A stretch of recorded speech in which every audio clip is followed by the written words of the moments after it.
Turn up halfway like that, and you can see us talking.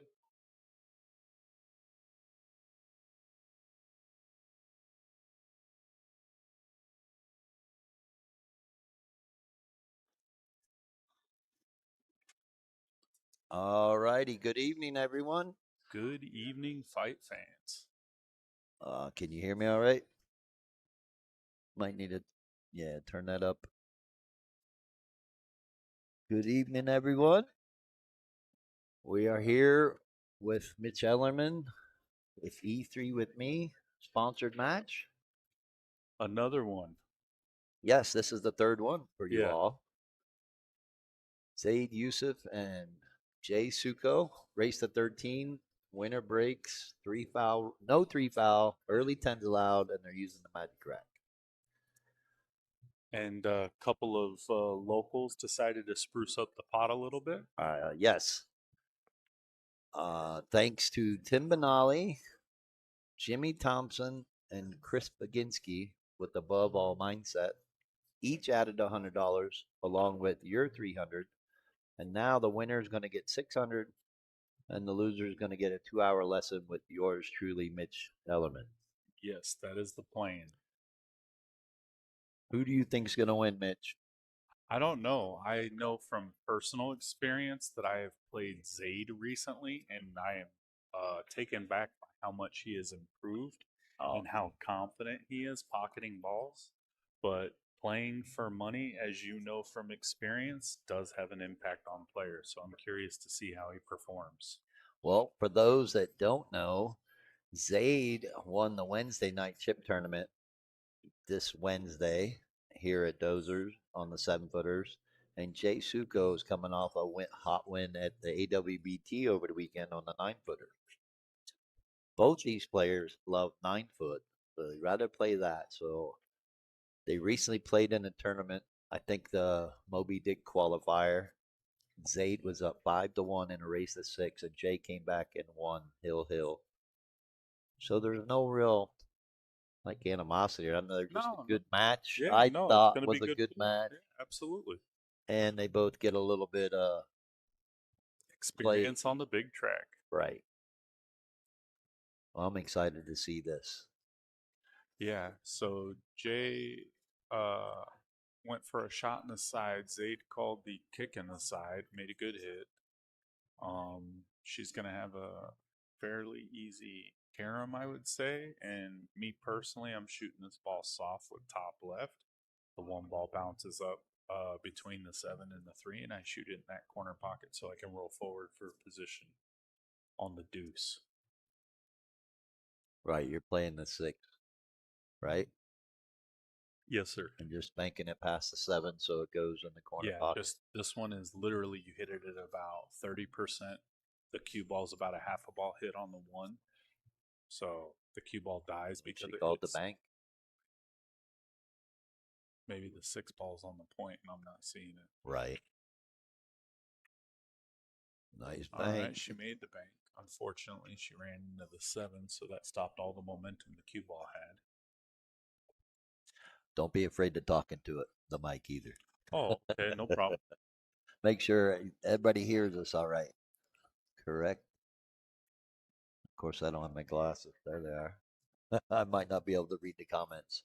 But I'll once be able again, to read them. thanks everybody for tuning in and watching. I'm Yeah, going to turn this over to absolutely. Chris Baginski and you for a little bit. Thank you kindly, sir. We No appreciate the problem. hospitality. No, thank you.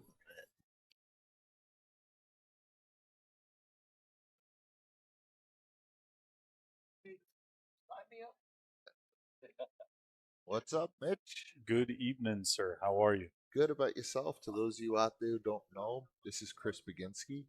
I'm here at Dozer's Grill, catching some of the Friday night fight between Zaid and Jaye Succo. Looks like they have a little bit of a mess to start with. It's just depends on how you address it, right? Sometimes if you see an inch, get ready to take a mile. So you got to be excited for any time you get to the table. I love it. I love it. Always got to be mentally ready, right? 100%. So he decided to have a big practice stroke, big execution, but he had like a small, quick setup to it. He didn't really have a good tempo and transition through the ball.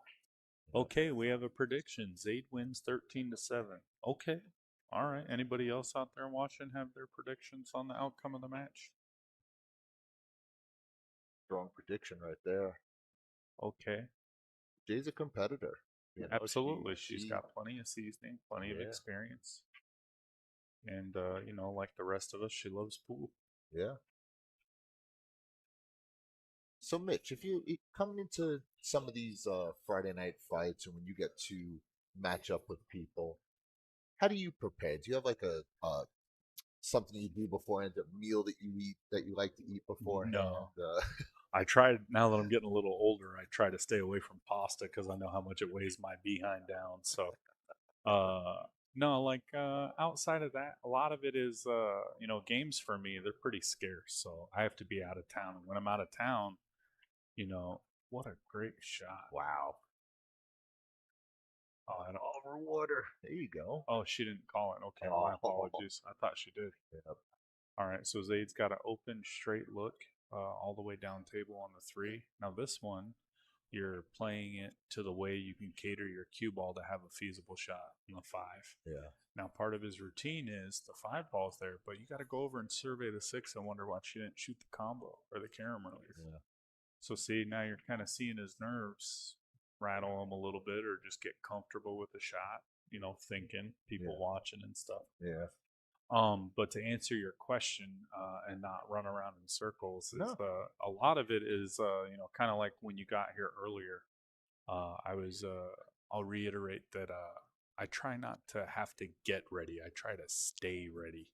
And that was a big thing that changed after I moved back to Arizona because I don't have as many opportunities to play. And that's why I've been really enjoying the instructional endeavor I've been on and helping a lot of people. Like I got 3 messages today, one from my student in Yuma about completing a drill that, is very tough. It's called frustration, and yes, it lives up to its name. And it's been really rewarding for me because it feels like, a lifetime that I've invested into this game that we love. Yeah. It's paying off for other people, and that is, very rewarding because, I've hit a lot of balls, won tournaments, and that's nice. But to know that I'm a guy that, doesn't have much and I can still do a lot for others, that's very fulfilling. Yeah. So I have, seen, obviously I'm in the pool halls all the time, and I see you all the time working with a lot of the players, and there's been nothing but great feedback on a lot of the help that you've given them, and a lot of the way you're helping people just tremendously. With their pre-shot routine, their shot setup, a lot of the drills that they've been going through. I've been watching you working with a gentleman at Main Street a lot, and I've Yeah, seen his Tom. game. I've seen Tom's game jump through through a lot of the instruction you've been doing. He's running over the old guys pretty bad now. Well, being a retired gentleman himself, Yeah. to the old adage, you can't teach an old dog new tricks. He is proof that, he might be an old dog, but he likes tricks. So he's been, and that's just a testament to showing up as often as you see him, much Yeah. like yourself, it's paying off. Yeah. So Zaid's gaining a little bit of control here.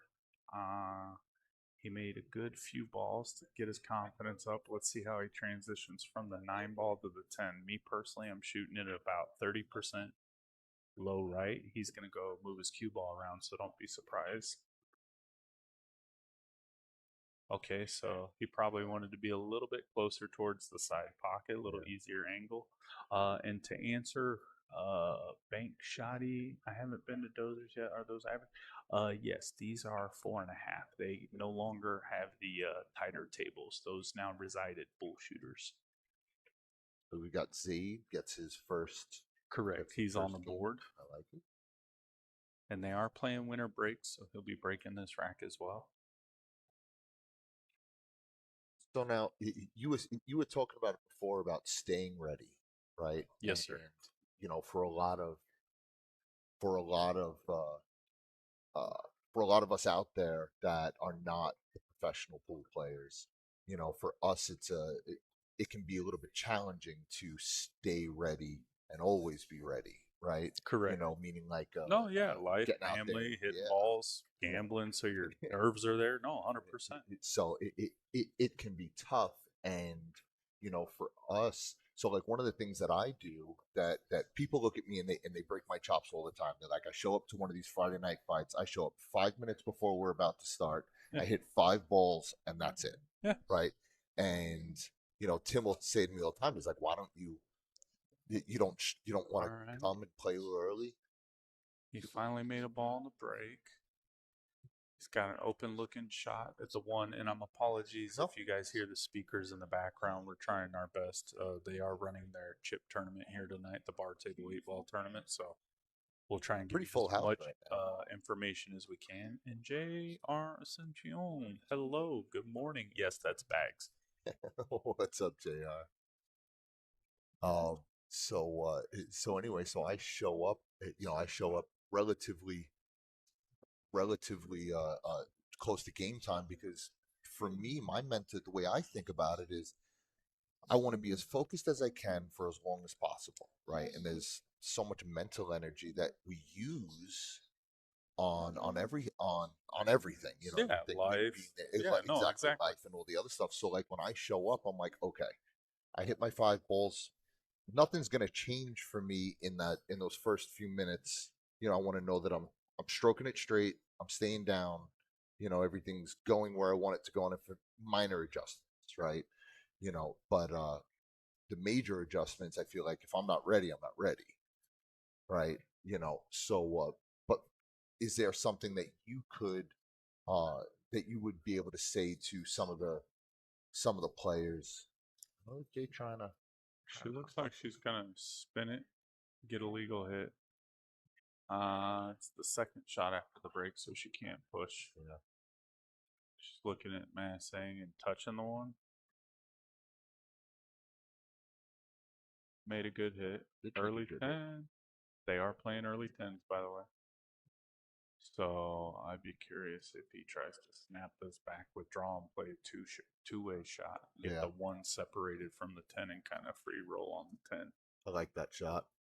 Get the one up table, maybe up on the short rail, and From that angle, the speed that you would hit it at, yeah, he did call the 10 ball. The one's going to go straight into the side pocket where the nine's at, so he could lose control if he makes the 9, so you'd almost want to spin it wide with left.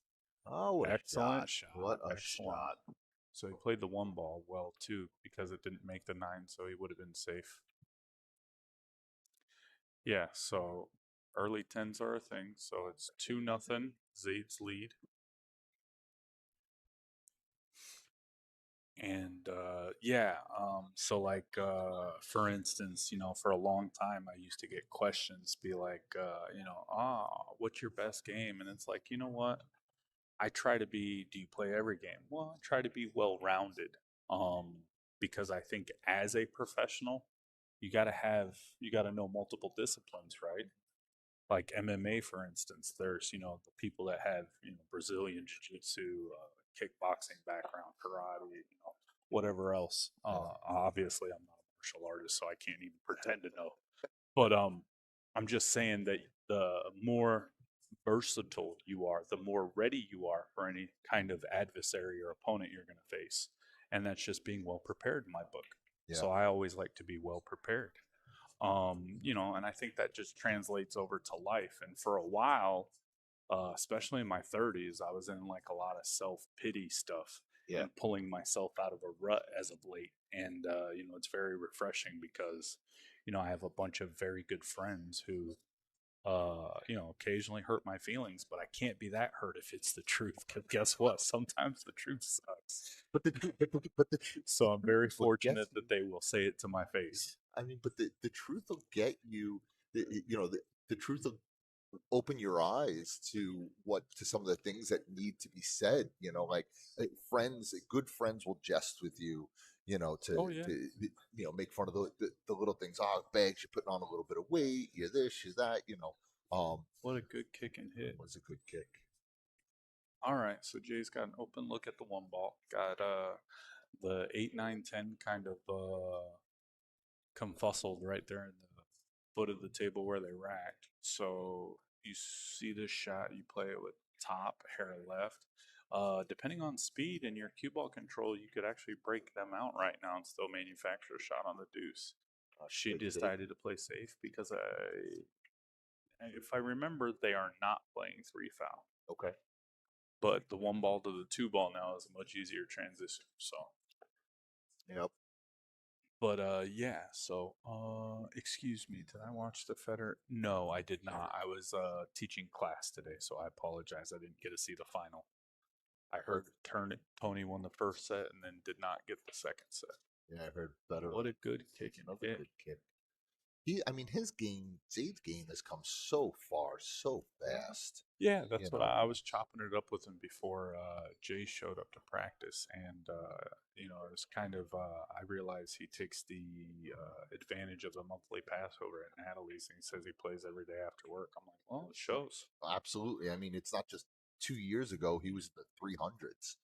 Yeah, that's kudos to him. I mean, that's the huge, huge, huge. And I used to look at him. I'm like, what do you do? And with the because you're good at you show a lot of promise, but you're only a 300. I was like, how does that? He's like, I'm just practicing. I'm just going, and then all of a sudden 300 turned to 400, turned to 500, and now he's a definite worthy adversary for anyone in our of our speed, mid 500 speed. He just won that. He just won the tournament in Vegas. He won the 10-ball tournament. Oh yeah, I saw him and his buddy Yvonne. Yeah. Right. No, that's awesome. What a good draw shot. Man, he really hit that ball good. And he was fortunate. Not the greatest position, but I think when you're at the table and you're in the heat of battle, you might shoot it. He looks like he's playing safe. Yeah. So he just got separation, used the 8, 9, 10 as blockers. Mr. Baginski here's jump banking that in your liver. So you got to be ready for him. You better be taking a welding class and get him making love to balls. Man, it's funny. So that match with Philip, where I jumped that 8-ball in, or the 7-ball, whatever it was. So what one of my friends was like, man, he's like, you jumped so well. I said, I don't have a choice. When I was back in New York and we owned a pool hall in New York, I had a couple of pros that used to come through, and I ran a deal with them. The deal was, if I won more games than they did on the day, they would have to pay their tab. And if they didn't, I paid their tab. Oh, what a great shot. What a kick safe. What a great shot. So obviously I paid a lot of their tabs all the time, but finally we had a guy, they called him Mike Mush, and I don't remember his actual last name, but he coming up, and he comes in and he goes, listen, I'm tired of just 3-fouling you all day playing 9-ball. He goes, let me teach you how to jump. And so he teaches me how to dart jump, and I'm real good at hooking myself. So no, that's the only reason I know how to kick so well. I used to never get shaped. Yeah, and man, what a good try at that. That was a good try. All right, so now the 8, 9, 10 are they're workable because the 7-ball, you're already on the correct side of the 8 as long as you hit it with a little bit of draw and you get above the 8 to shoot it in the low left corner. So I'm curious to see, is she going to play the 4-ball by the 6? Okay, stop shot, or is she going to play it into the 6? I think playing it by the 6 is a better shot if it's available, because you don't have to worry about guiding cue ball, 4-ball, and 6-ball. You just have to worry about the cue ball and the 4-ball. I'm a big advocate of not moving the furniture. Yeah. Let my brain remember where everything is and just kind of work it out. Like this is where once I start moving furniture, then my runs change. And no, I get it. So she did. She played the 4 right by the 6.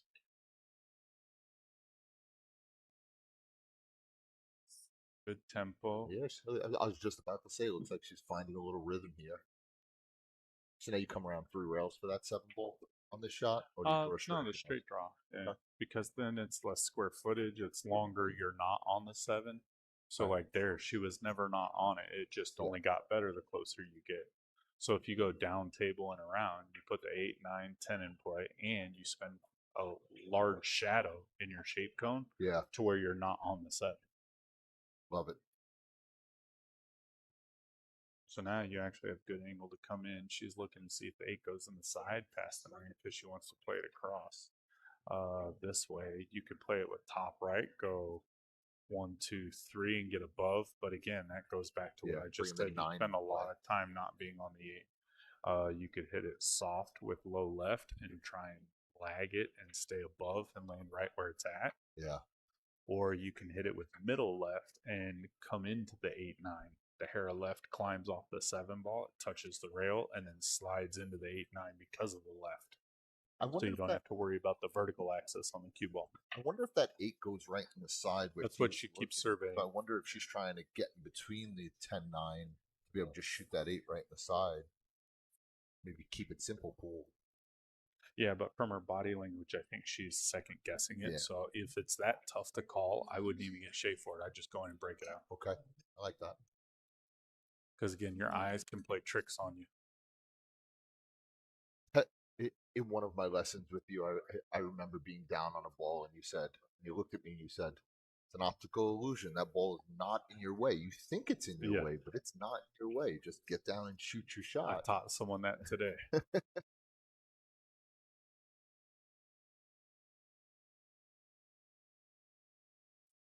So, yeah, stretched out, shooting a ball with a lot of inside to get around. I think she was afraid to come in between the 8, 10 to just shoot it in the side if that's where she was getting position for. So now Zaid has an easy open look at the 7, but because the cue ball is on the rail, he doesn't have access to the vertical access of the ball to where he could really stun and manipulate. So I'm curious to see how he addresses this. Me personally, the 7 ball being 6 inches from the hole, I'm elevating, hitting it as low as I can. Trying to draw up a little. And then slide because it's a small cut. So I don't even have to put left or right. I let the angle do the work. But I'm hitting it low to stop the cue ball from going forward. Okay. He decided to go after it. And he's fortunate that he ended up on the correct side to where he can play it with top, a hair of right, shoot the 9 in the same pocket. Yeah. If you shoot this shot soft, and say like nerves come into effect and it's very easy to miss hit. So notice how he hit it with right because of how close the cue ball stayed to the long rail. Yep. It didn't veer into it like it had center or left. So now he's got a long, small cut on the 9. You can hit this shot with a stroke to kind of let your stroke out. And if he makes it, I'd say he's pretty comfortable. So yeah, that's not an easy shot because you see how careless his cue ball was. So again, a lot of that time when you hit a ball low, the cue ball is resisting going forward into the contact point. So now you're distorting it before it gets to that natural contact point. And natural is like 0. It has no English. You're naturally rolling the cue ball. So he corkscrewed into natural, and that's tough to really just catch that spot. So now on those cuts, right, and you're hitting them with draw or or inside or something, don't you get a collision-induced throw? Yes, that kind of can, but it also depends on like how steep the angle is too. She's queuing up to pump this ball.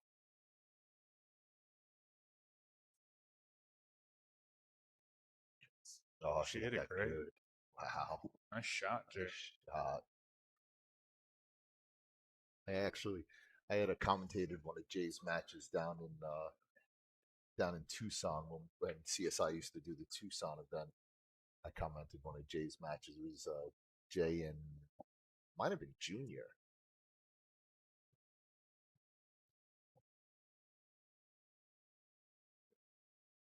Good out. 2-1.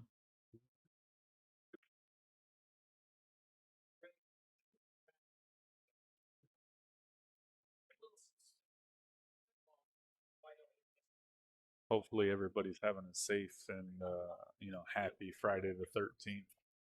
Yeah, it's funny. I just realized that it was Friday the 13th. I looked at Marie and I said today's it's Friday the 13th. All right, superstitions out there. Um, so one of the other things, I can remember back from when I took some lessons from you, and you used to talk about trying to release some of the tension. You know, you get to where like not feathering the balls, but you just kind of like lightly hitting balls, and then you know that the pros will find a shot where they can let their stroke out and kind of Yes, let some of the tension out. correct. You know, um, obviously that's something you have to be 100% that you're going to make the ball when you let that stroke out. You don't want to think about missing, otherwise that's Yeah, what happens. exactly. But like the routine, if you guys, even you at home, we're here on YouTube after you watch the Friday night fight, go put on a filler, Feder, SBB, FSR, any Filipino. When you just grade, the only thing is that you can fast forward through all of it, watch every game ball made. The chances are, if you think about their physicality, like their body size, and the speed that now remember a ball is 6 ounces, cue ball included. So how firm or how much momentum does that little 6 ounce object have, right? Yeah. So how much are they just popping it into the hole? Okay, he decided to push into a jump shot like my man Chris. All day long. Um, Chris is like, "You sure you want me to shoot this?" Um, so we'll see if she gives it back. I do that all the time. Sizing it up, seeing if she likes it. So the only difference is I like to move that when I do that push, I'll put the cue ball closer to the three ball so that those who can jump, Are reluctant. yeah, they're like, oh, I don't know. He went Meanwhile, right me, I to feel a comfortable. Predator Air 2. I'm very, very familiar with that jump cue. Gets up. Double check to make sure he called it. Made a good hit. Good things happen when you hit the ball. I think Yeah, she's he good is. there. Now she's forced to shoot a very low percentage jump shot Yes. or kick at it.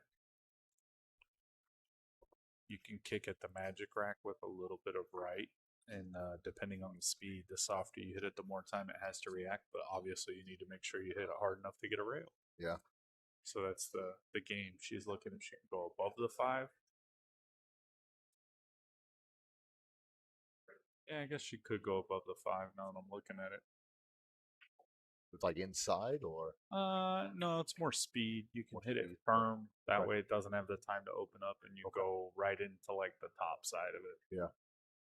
These tables are good and clean, so I mean they're not like the cloth isn't terribly new, but it is good and clean. So I wonder how much slide you get out of that. Correct.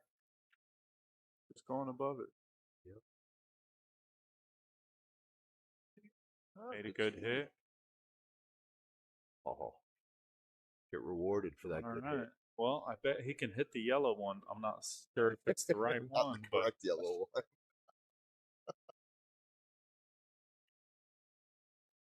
yeah. So go ahead and elaborate on your above all mindsets. So Good more hit. recent was a good jump. More recent, so I travel the country working with not just pool players. It's been golf players. It's Yeah. been tennis players.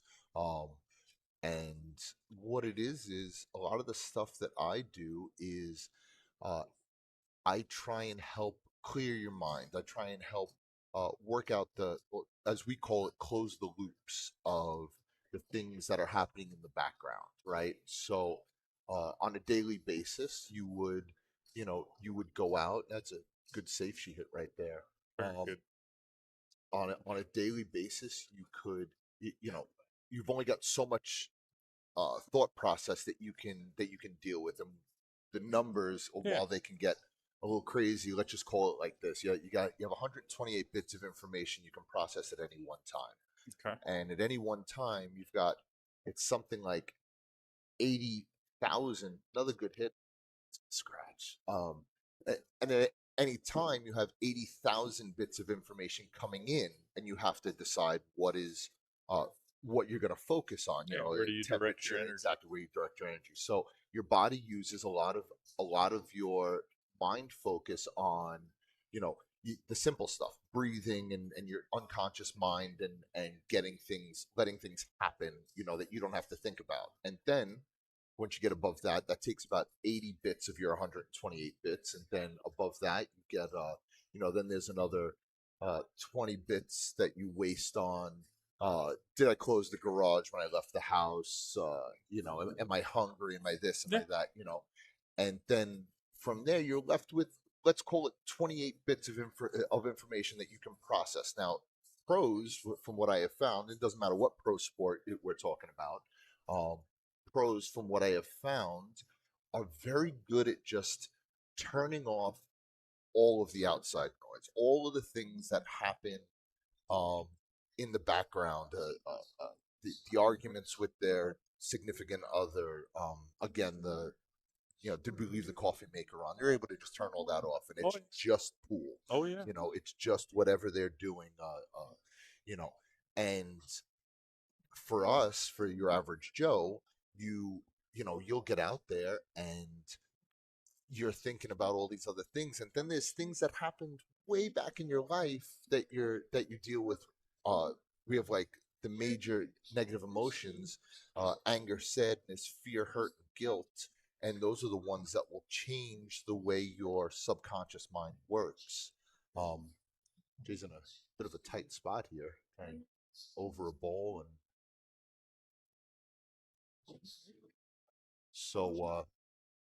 so anyway, so what we do, me and Marie, my wife, we will go out and we'll work with clients and help them clear up that some of those old negative emotions, help them let them go. For a lot of people it's anger. For some it's silly stuff. It's things that you would never think are bothering you. And one of the guys that I've worked with that has allowed me to use his name, because I am under HIPAA, so a lot of the names I can't use. But one of the guys who has allowed me to use his name, Eric Osborne. Me and Eric Osborne did a session, and during the session, Eric was talking about how he had like kinks in his neck and whatever else. And then when the session was over, he looked at me and he's like, I wouldn't have even. He goes, I didn't think about those things that were bothering me that just came up out of nowhere. He's like, I didn't think about those things. And when it was over, he's like, I feel loose, I feel light, and that's a lot of the times the way people will come out of a session. And we work with. Nice shot. Very good shot. I think she's got that on the side. I believe she does. And we work with. So I have been sponsoring some of the junior players, and a lot of them. So kids, my big reasoning for getting into Above All Mindset was helping kids learn how to people. Right, with today's kids, they're all worried about social media and did I get enough likes, and Correct. and all that other stuff, and they forget how to just how to just be kids, how to just we forced to grow up so fast. Yeah, that's that. Well, that's also like a lot of it is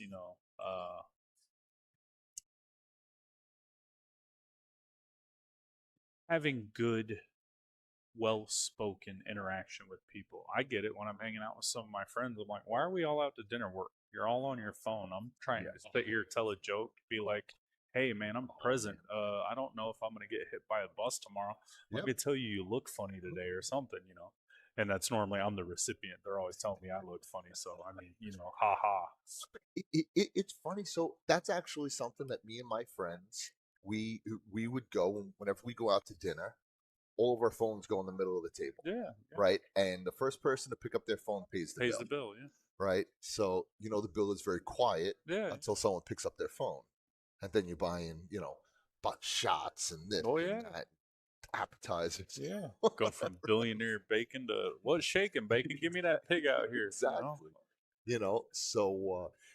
But with the kids and what drove me to start working with the juniors is teen suicide. right? And that was my big thing that I was trying to help work past, helping kids get past that.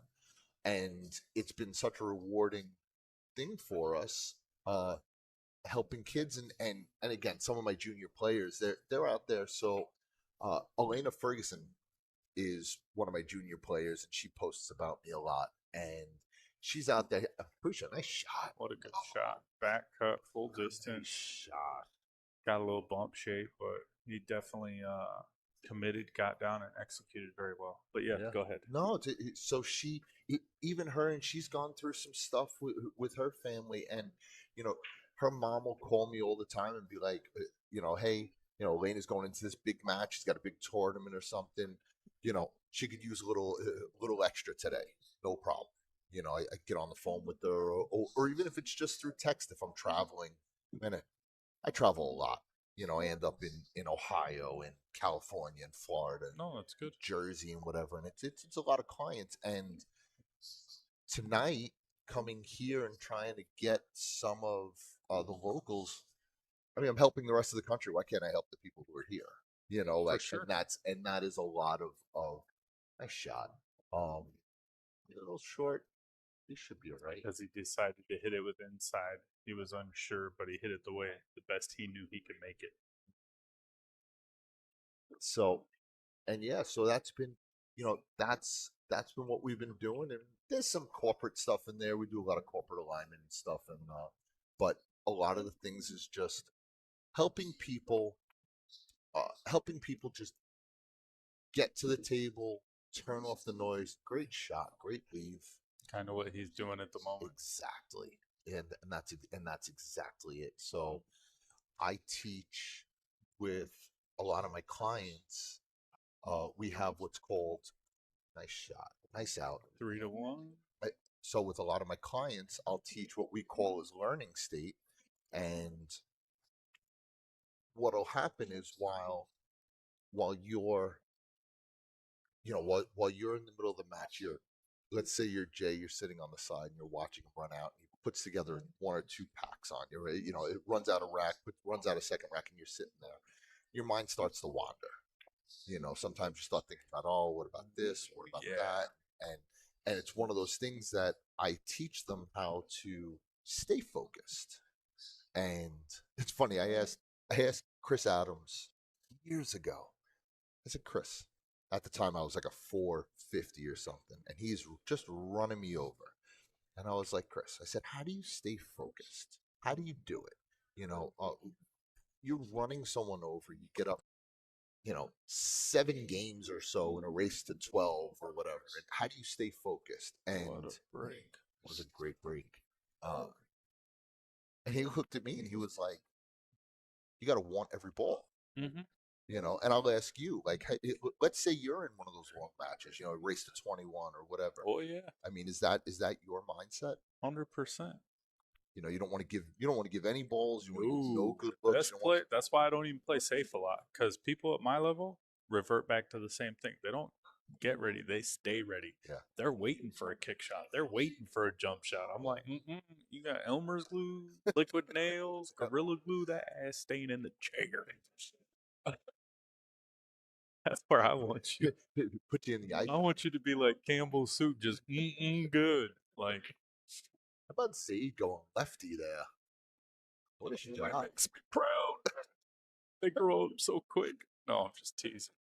That was an excellent shot, though. Big Go 3 shot. rails for position, little bow tie position. So, but yeah, so that was what he said to me, and it's just one of those things where I'm like, okay, so now let's talk about the other side of it. You're sitting in the chair. How do you stay focused? Oh, you just hope for that inch, because then it's your job to take a mile. Okay. We overcooked that with inside. He didn't realize he could put that much stuffing on it. So when you say stay ready, right? So you looking for that inch? How are you? Like How are you this Tuesday, right? Yeah. We saw each other. You were playing your normal sparring partner. Mhm. I was there to teach a lesson. My lesson did not show because he had pneumonia. Okay. So while what a kick shot! Holy shnikes! Might have even manufactured. Yeah, it looks like you can see it. Take it from here. So I did something I hadn't done since I was a teenager. I cracked open my spiral notebook where, I keep track of all my students, when they signed up, when they paid, blah, blah, blah. I held myself accountable because I was tired of not being able to play 10 ball. Mm-hmm.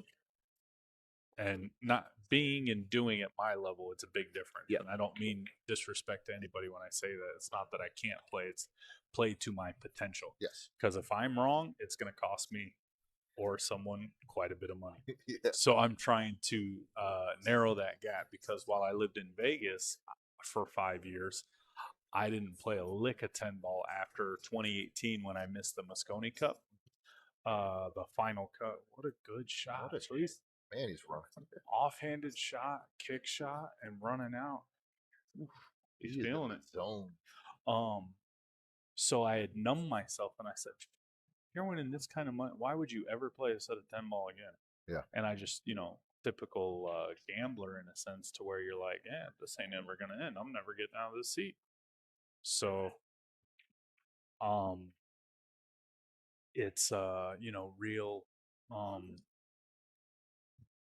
really my responsibility to sit there and do some legwork, even though, like guys like, I contributed to like people that work out, right? Once they become a gym rat, they are there. They don't care what it basically, that's what releases them, right? So this has been like the one constant love in my life. And I'm very blessed because it's given me every highlight I could want in my life, outside of being like independently wealthy. But that's my own fault.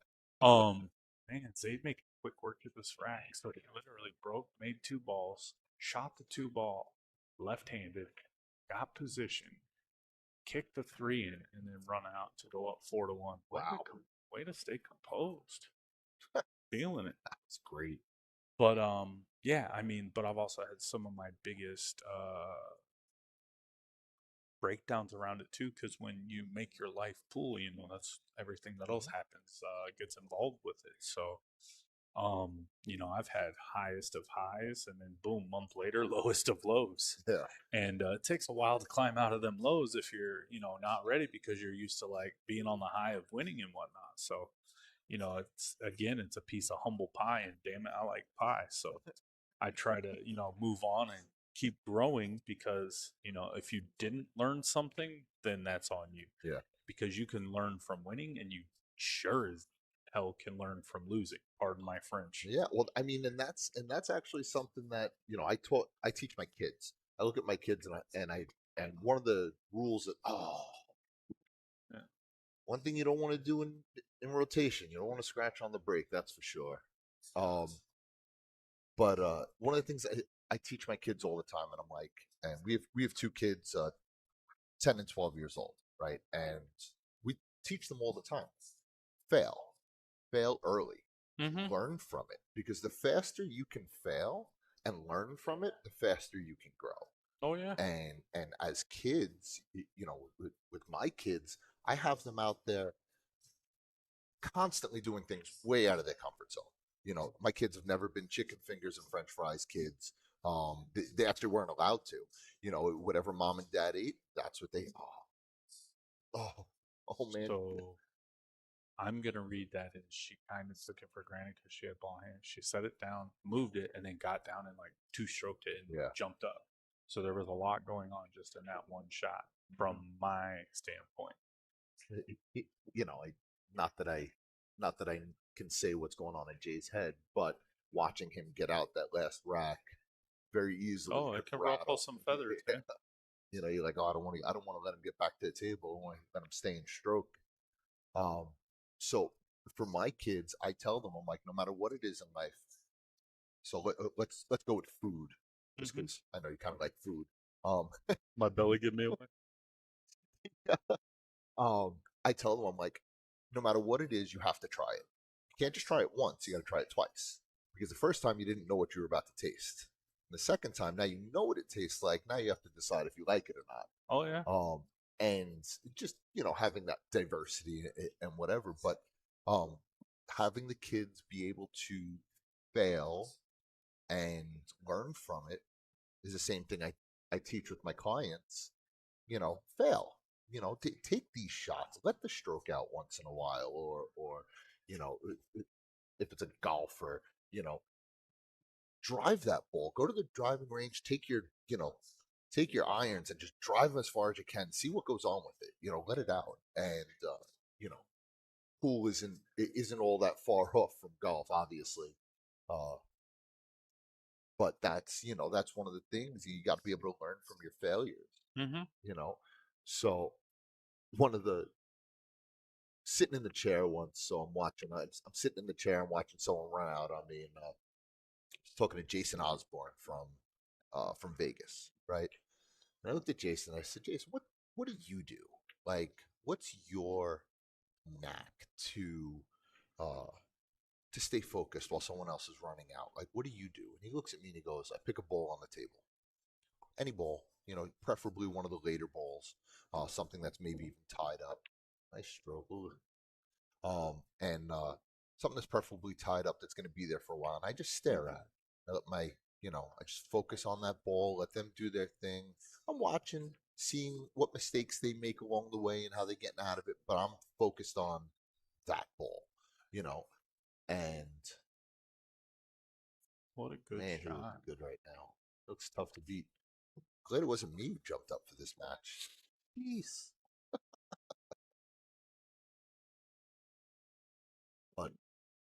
But that was what he said to me. He was like, you got to stay focused somehow. You can't let your brain get away from you. Um, and you can't let your emotions get away from you either. So you go down 6-1 in a race to 7. What's the thought process? Make one ball, win one game. You know, or at least that's what my thought process is. I mean, I don't know what your thought process would be. Down 6-1 in a race to 7. How do you get to the table? What's your thoughts? Just need to look at a ball. Just need a look. I just need to look at a ball. Yeah. Because that's all you can do. I mean, you can't just sprinkle and be like, I won 6. Nope, you got to earn it one ball at a time. That's why Chris, he was very accurate in saying, I want every ball. Every ball. And that's what it takes. Yeah. You can't make ball 2 and 3 without the first one. Yep. So Zaid is going to shoot this ball with top to middle right, go 3 rails again to shoot the 8 in the lower right corner is my guess. Yep. Accurate. Speed control on the spot. Okay. So he's got a small angle to where he's going to cut it towards the long rail. So the left side, or your computer screen's right side of the pocket. If you're Zaid, it's the left side of the pocket. So he can maneuver his cue ball to the short rail and either go one rail with right or 2 rails, which I like better because your cue ball goes with the momentum of the 8 ball. It's not resisting. And, if you hit it with right, it's resisting and it helps spin the 8, but your cue ball resists going to the left because it has right spin on it. And then it touches the rail, and then that being a larger mass is what gives it the speed to carry up table. Looks like he's going to cue it. Yeah, he went low right. So that one makes the cue ball come in steeper, but he hit it the way that he knew best. So definitely, from the way he's playing, he's got both arms in traction and feeling it. But yeah, no, I mean, what you're doing is a good thing. No, that's excellent. Any way I can help, let me know. What a shot. Seriously. Well, I'm kind of in awe watching him right now. He's playing real good. I don't want to be giving the commentator's curse, but No. But I mean, you give credit where credit's due. One and out, 5 to 1. Definitely an out. And one of the things that even I've noticed, and it's because it's something that I'm trying to pay more attention to in my own game.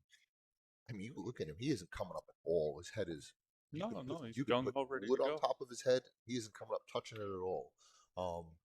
That's real impressive. Staying down, confident, and I mean, all right. So there's another question for you. So you're down on a ball. Do you have a mantra? Oh no. Nothing. No, I just strictly, it's like I tell my students.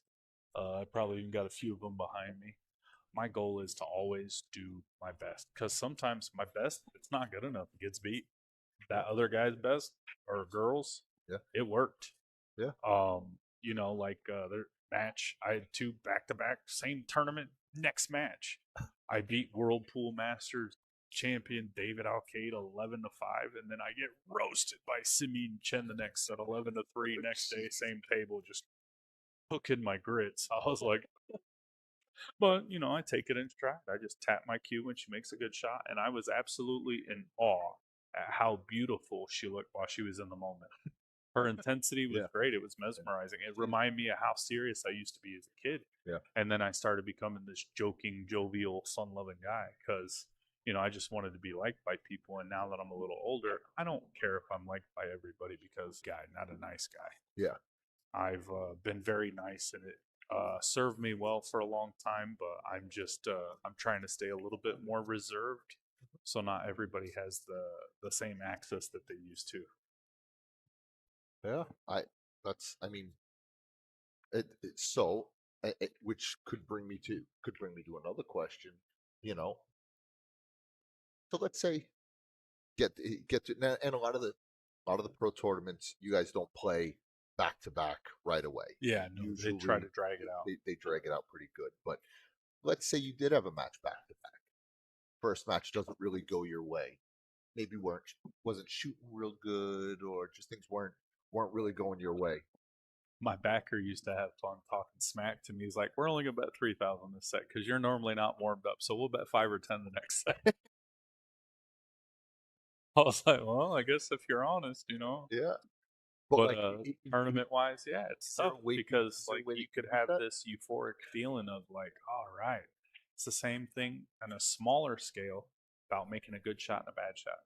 You got to treat them the same because the second you show emotion, it's tough to just get back to the grind and let me tear this rack apart, Yeah, right? To keep that instinct. but so now is there a way that you reset? Like, so okay, Chris Reinhold um talked about uh he rents a car at every when he goes away somewhere, right? So in between matches, he could lay down and take a nap. It was one of the videos he posted, right? And he could take a nap between matches, which I've actually found to work very well. But on the flip side of it, so when I go to like a Super Billiards Expo, I make sure that I always rent a car, not just to get around, but also because your matches will be Yeah, you take a break, relatively stop close. standing on all the concrete, and you don't have to deal with anyone. Get to go You can for a preserve drive, your energy. Yeah. and that was one of the things that I've tried was I'll go for a drive and try and clear my head a little. You know, Ooh, that was the first ball that was like questionable, but it was a long shot. I mean, he's just been in stroke. yeah. So now looks like Jay has maybe a low percentage bank shot if she decides to go for it, going cross corner, or is she gonna play safe?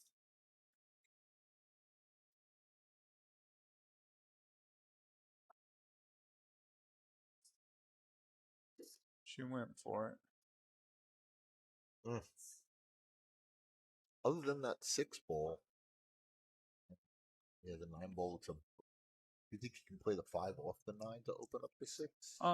Yeah, you could, but you definitely then you might move them so far apart you don't know how. Like Yeah. me, if I go off the 9 goes forward, touches the 6, touches the long rail, comes back out up like on the short rail because of the speed.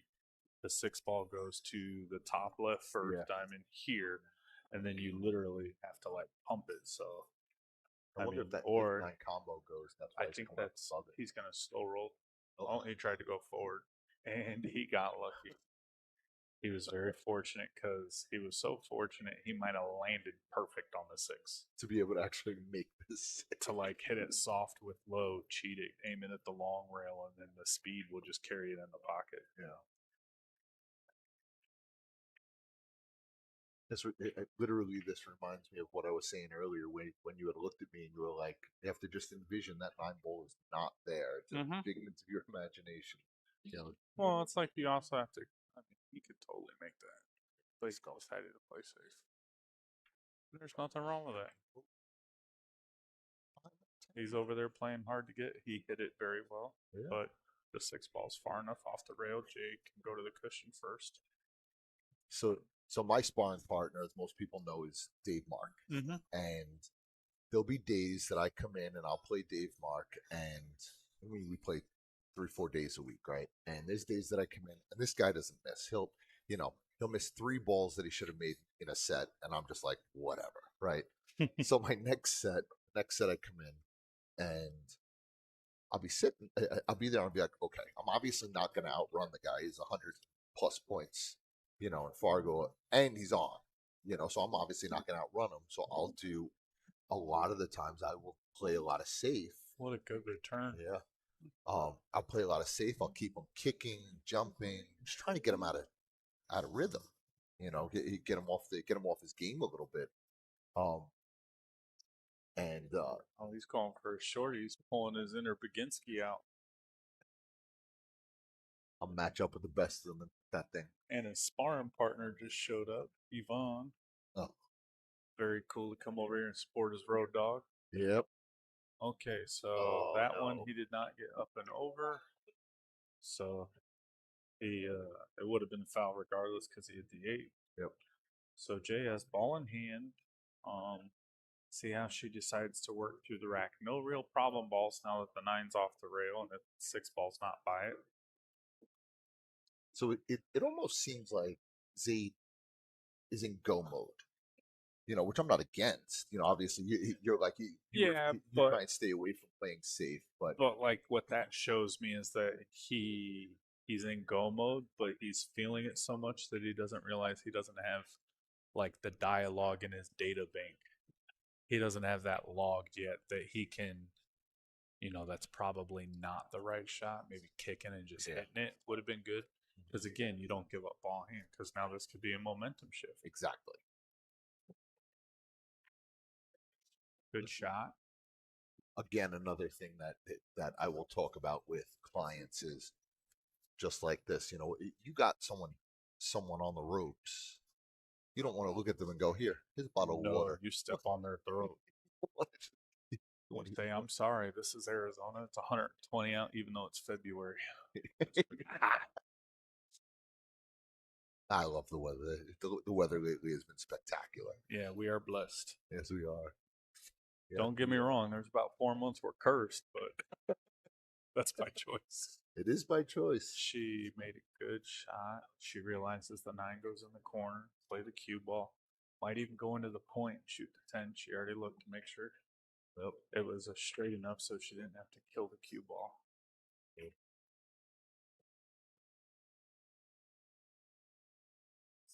Oh, it was a good shot. So it did go off the point and came back. So now she's got almost, it's probably 176 degrees, like 4 degrees off the straight. She's swatting away a fly. Oh man! So that over the last couple of days, I've been thinking about this whole interview with you, and there's so many things that came up, and it's like how much do I actually bombard you with, right? You can lay it on. So something like that. So great shot. Way to shot. So you're down on a ball. A freaking fly lands on your face. Yeah, but at that point, it's like, really, how bad do we have it? Like, if you're always looking for something to be wrong, something's always going to be wrong. Now, if you go down and be like, ooh, I can see that fly go, whatever, I'll lick you up like a frog. I don't care. Like, you know what I mean? I'm going to get down and get this 10 ball. There's worse things. Absolutely. Because this goes back to like, and I'm all into positivity and stuff like that. So I remember I was just giving a score update to Jay. Shaquille O'Neal, he said he didn't perform very well because he felt a lot of pressure. And his dad woke him up the next day, 6 a.m., said, get your butt in the car. We're going for a ride. Drove into the poor side of town and took him around. He said, you see that? That's a man right there, a wife, a kid. They don't know how they're going to eat today. That's pressure. He said, you get paid millions of dollars to sit there and play a game you love. Mhm. That you don't have pressure. And he went, oh. And that right there was the testimonial that made Shaquille O'Neal the gentleman he is today, about huge in philanthropy and helping others and just doing it because he has the ability to. So again, I don't have the financial resources or anything of that nature. But if somebody like yourself or a student, pool related or a life experience or anything, I do that because that's what I learned from my dad. So many people used to call my dad Pops. And they're like, oh, well, my dad, he's not in my life. Do you care if I call him? Not at all, man. By all means, go give him a hug, call him. He'd be happy. Yeah. And they're like, real? I was like, yeah. So that reminds me of a story at River City, but that's the one that strikes out, makes me yeah, remember. But that's just how solid my dad was. You know what? Might not be able to support, but the one thing that you can't buy more of is time. Yep. And with knowledge, you can afford to save some of that. And I think that's kind of why I feel the motivation. And even today, he died December 22nd, 2008. Me talking about him now, he's still alive. I still tell his bad jokes, and people still laugh. So thank you. Um, and I'm very blessed in that sense because people give me the opportunity and the trust to let me convey, and not just because I play pool well, but hopefully I'm able to communicate well, and that's what I'm very blessed that I was. He was able, well, him and my mother, they were able to gift me into doing, because you know what, they made me uncomfortable a lot as a kid. So I had a lot of growing pains early, similar to the analogy where you're telling your kids to try that food. Yeah. My palate was tried with a lot of things as a kid. Yeah. And, but that was more of like an emotional roller coaster, right? Yeah. Because we all have trials and tribulations. And if I sit there and talk about it, at the end of the day, no one really, you can't do anything. Yep. But I have learned from it and I've embraced it, and I've done my best to do the best with what I got. We all face adversity every day. At the end of the day, when I get up after this booth and I walk out, I have all my fingers and toes. I can see. I'm breathing. I mean, how good do we really have it? So, it it is a true story. Nice. It seems what a to me, what a shot. shot. It seems to me that Zaid just realized, and it was almost like I looked at his face, and like when he was coming to the table, he had that look like, okay, we're just kind of pushing balls around right now. I'm gonna play a good safe, and that was almost the look, was like a, all right, like I know what I'm gonna do here, you know. That was a well executed save. I definitely like her to kick and hit it. I don't know about making it, but I definitely think she's going to hit it. Call it in this corner pocket. Ooh, she's deciding to go this way. And then you got to hit this with a lot of spin because the angle might not be there. So you got to hope the spin opens up because the cue ball reacts and the rail, it's so close to it. Going to the short rail, you have no real obstructions. Yeah. And you hit it hard, it's going to shorten up. Oh, she decided to hit it soft, and then it opened up. Huh. Yeah, I would have hit that about Mach 2. For real, for real. Would have been like, you ain't going to have to ask if I got a rail. I get a rail after that. I played pinball. Ball flying around the table. So Zeta's ball in hand, no two balls touching, and literally no ball on a rail. So I'm curious to see how good his cue ball is and his roadmap he's going to try and draw out. It looks like. I mean, I'm such a creature of like keep it simple, stupid, right? Like just like that. I roll up, play the 3, simple roll, play over to the 4. Yeah, but this roll might slide him into the 9. Yeah, Or, no, it looks like he's straight in. Oh yeah. So he's looking to cheat it at the right side of the pocket, let the cue ball go forward. He said, Hulk smash. One of those hit it confident. Yeah, let your stroke out. Now he's going to hit this ball with low and a hair of right, and probably at about 40%. Now, again, here's something that, I teach a lot of students, and I shook Zaid's hand earlier, and I felt like I wasn't going to get it back. It's got like a baseball mitt for a grip. and he hit it well, but he did not have the right. So his cue ball was skidding into the four, and that's why it chunked and hit thick, like Chris was talking about earlier. Collision-induced throw. Yep. The right would have helped release it. And now Jay has a very tough shot if she wanted to execute offense, but I think she's going to maybe play a two-way, play the bank, and float the cue ball behind the 8. Watch that side pocket. Oh, okay. She got one underneath the 3. All right. Done. Dave gives her a little nice shot. Mm-hmm. I mean, I'm jumping Straight and to the drilling jump this cue. for. Yeah. Sorry, Barney, you're going down the hole. Drilling this. Funny thing is, I never learned how to jump like properly jump. I was only ever taught how to dart, and once I started looking into learning, Henshu tried to teach me, and me and James, we were sitting there, and he looked at me and he goes, "You dart so well, even on the 9 foot, you dart so well. You get so far." He's like, "Why would you even change anything?" Well, sometimes it can be a little less squirrely, when you do it that way, you know. Um, your boy Nando, me and your boy Nando were playing once at Freezers, and Nando leaves me a table length shot. I'm clearing 2 balls, jump it, drill it, land on it, drill it. And he looked at me, he goes, "I'll never leave you a jump shot again." He said. Yeah.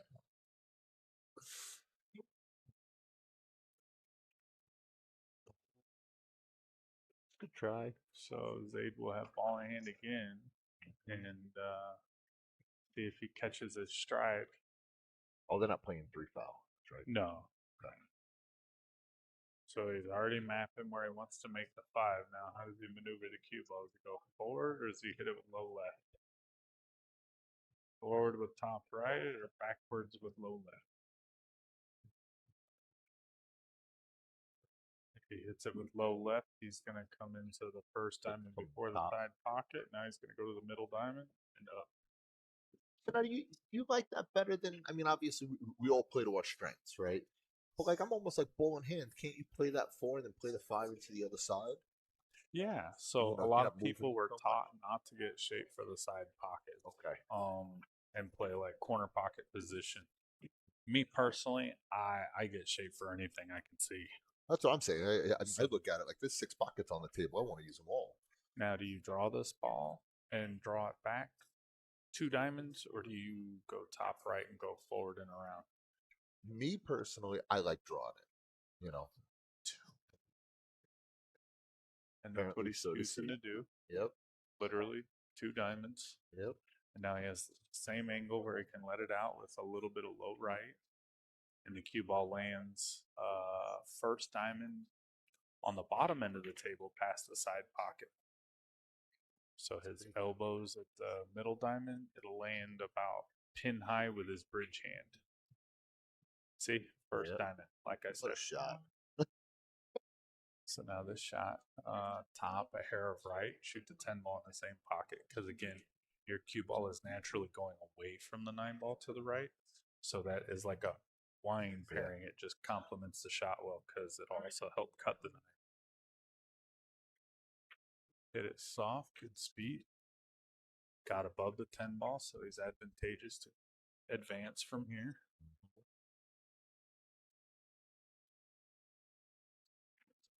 Yeah, you're right. Yeah, 6-2.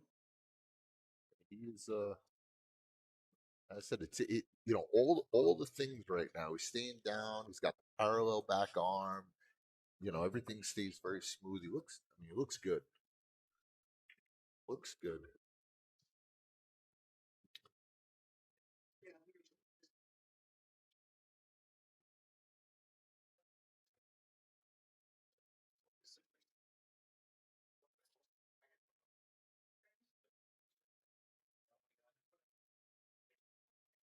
Yeah, I said. I mean, Zaid's been popping up. He's been coming up with all of his he just loves the action. He loves to get out there. He loves to get in the mix. I see him at least once or twice a month on the freaking Facebook and the Arizona pool players winning a tournament or Yeah, something. literally. I mean, he's 563. I mean, he's flying up in Fargo. Um, Does need a little bit of work on his 10-ball break. That was good, but seems like maybe his timings just worked for him as he hits it almost perfect. My bad. I know. What do I know? I don't think he's got. I think he's got to play a combo on the Yeah, one, right? the eight's blocking it. Yeah, it is a good open spread. You know, you get past this one ball. Yeah, he called the 8, so he's going to play the 1-8. And this is actually working beneficial because the 1, your cue ball stays above the 1 because you have to cut it backwards. So you're really just getting natural position. So he hit it soft. See, cue ball stayed. Well, I jinxed him. Yeah, I thought he was going to hit it with a little bit more pace than that. Yeah. Yes, guilty. Yes, Mr. sir. That's Estrada. us, Joe. Me and Mitch. All right, so now his cue ball.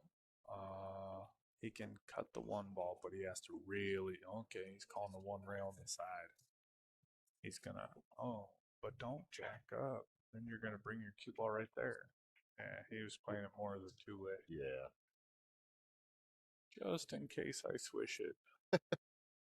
I'm, I, I'm real good at that. I'm just gonna call it there, and I mean, you guys saw that playing with Philip a lot. There was a lot of that.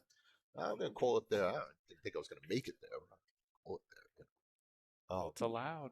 yep. So now, something like that in past lessons that I had with like Bernie Pettipiece and you know, whereas I'm looking to play safe, right, and I want to call that just in case pocket.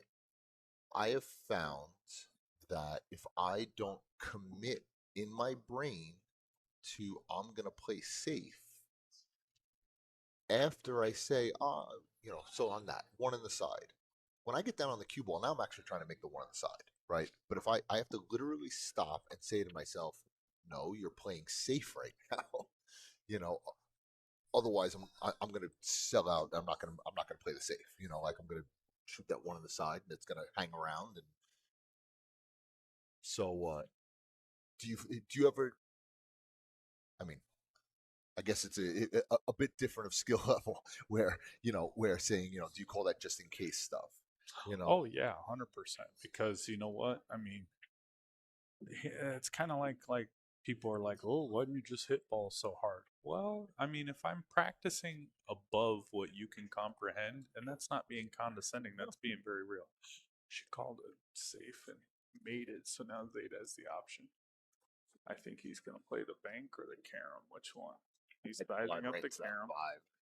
Well, me personally, I would bank the deuce because you have to hit the 2 ball and slide so far into the 5. You may not manufacture a shot because you don't know where it's going. This is true. So if he spins it and he hits it soft to lag it in, the 2 ball is going to be safe behind the 9. So he decided to play the bank it into the corner,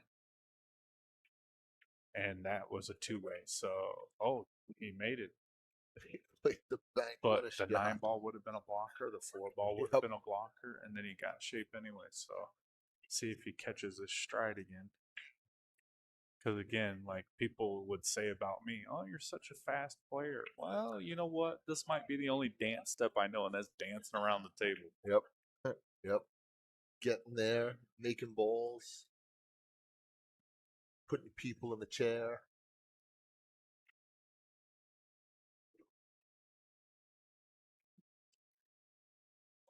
Works. Keeps them there. Make the 4, leave himself the 5. Well, and his cue ball is literally like dead in line with it now, or at a negative angle because it's lightly behind the 4, meaning his cue ball is naturally going to position on the 5. Small cut, and then he overcooked it because of speed. So that is part of your pre-shot routine where your practice strokes will help you crescendo. I like to say crescendo, a music term at the end, to where you can grow to that note that you want to hit. So that transition in your arm, it doesn't feel groggy. It's like you went out for a morning jog and now you're like, okay, I'm ready to start work. You know, for those people who are constructive, not me. I just look for a cup of coffee. I was about to say, I'm looking for him, looking for coffee and a donut. Yeah. You know, it, so now, more recently, as I'm making more balls and I'm finding myself more in a rhythm. I've actually lost something from my pregame, for my pre-stroke. It's or pre-shot. I'm I'm forgetting to chalk. It's so silly, but it's like, and I noticed it about 2 days ago, where I'm going. I have this pre-shot routine that I get down. Everything else is going right. Making balls, get to the next ball, find my spot, make the ball, and then all of a sudden I look down at my stick, and after a shot I miscue, and I'm like, what am I miscuing about? And look, and there's no chalk on the end of my stick. Yeah. And that's like, again, maybe I'm just an old school fool. That's why it took me forever to go to low deflection. And like me, I still use masters. Yeah. I don't feel like I'm bad broke pool player enough. I don't need to go dropping $20 down a pocket every time and somebody else be like, I got you for this. All right, cool. But that's just me talking smack. But it also, because I know how relevant, how important that pausing, it slows me down. So I need that part of my rhythm. Yeah, like you'll look back, and I'm not trying to jinx myself or say I'm better than anyone, but very seldom do I miscue. Yeah.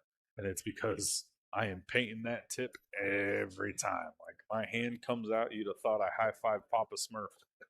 Been like, it is blue. It is blue. Yep.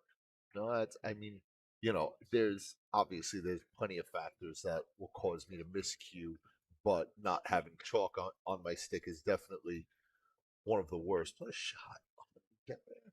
He almost hit it perfect. It's in the window. She might need some Windex, but I think she can get right through there. Uh-oh. Oh, she's going to the jump queue anyway. Got her.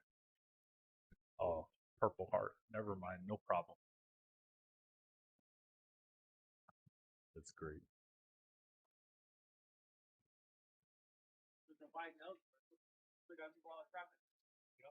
How's everybody doing this evening? You all ready for a good long weekend, I believe? It's President's Weekend, right? Yeah. Valentine's Day tomorrow. Oh, yeah. I don't have to worry about that. I never have one of those. It's so much easier. I'm staring at mine. She's got 6 pockets and a lot of blue felt on her. Oh, can't wait to get my hands on her. I almost went the wrong direction with that. Yeah, you were thinking ball. Sorry for our rude conversation here in the booth. It's Friday. It's late. No. So she made a good hit on the 5. Good hit on Left Zaid down table. That's funny.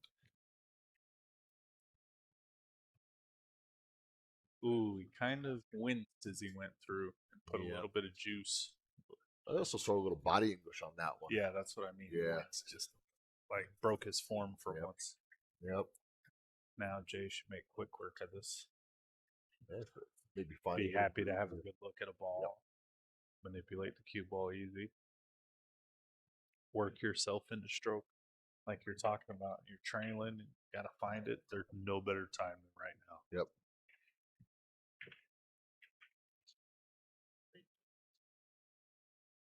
So a shot like that, are you playing that keep it simple, or are you trying to get closer to that 7 ball? No, honestly, I'm doing whatever I can to let my stroke out. Okay. Be like, hey, buddy, wake up over here. I need. You don't want those like I'm hitting tense. a 7 ball, pumping it with like a hair left. I'm not worried about shooting the 9 in the corner. I'm getting the cue ball back up above so I can roll downward on the 9 in the side. Yep. Land on the 10. See, she moves her cue quick and then slows down, and then a big finish. Good stroke. So now your pre-stroke, your warm-up strokes should be the same speed as your. Not necessarily. Okay. This So is you were just saying, my no, interpreting the way I like that's to why I'm teach. asking. That's why I'm asking. You were talking about I crescendo before. personally, it is small stroke, finish at the speed that I want. You build to that stroke, Okay. so it's an acceleration. Okay. Good shot. Killed the cue ball. You can get on these matches by offering to play me a set or Chris a set. No, I'm just kidding. Joe likes taking my money. It really is kind of at Tim Daniels' mercy. My partner and I decided to sponsor some events so we can see some people that are close. Ooh, and she kind of jumped up. That's not what you want. You got Zaid in his chair. And wanna, Making some balls, getting into the swing of things. then you let it up. Yeah, yeah, Joe. You could turn around and you contact to get done. You're talking about All right, you now playing notice Mitch, this. not We me. have it in writing. All right. You're playing Mitch, not playing me. I give you too much of my money every week All right. anyway. 7-3, So, or 7-2. Excuse me. however, Gonna take a break. a little bit of a player bathroom break going on. So I'm actually going to take a bathroom break Yeah, go myself. for it. Go for it. All right. I'm sorry. You're all stuck here with me.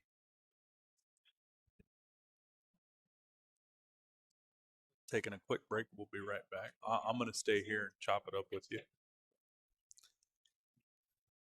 Oh, I'm curious. Yeah, I'm all about these spots. Go ahead. Lay it on me. Instead of my Fargo, can I use my credit score? Does that help? No.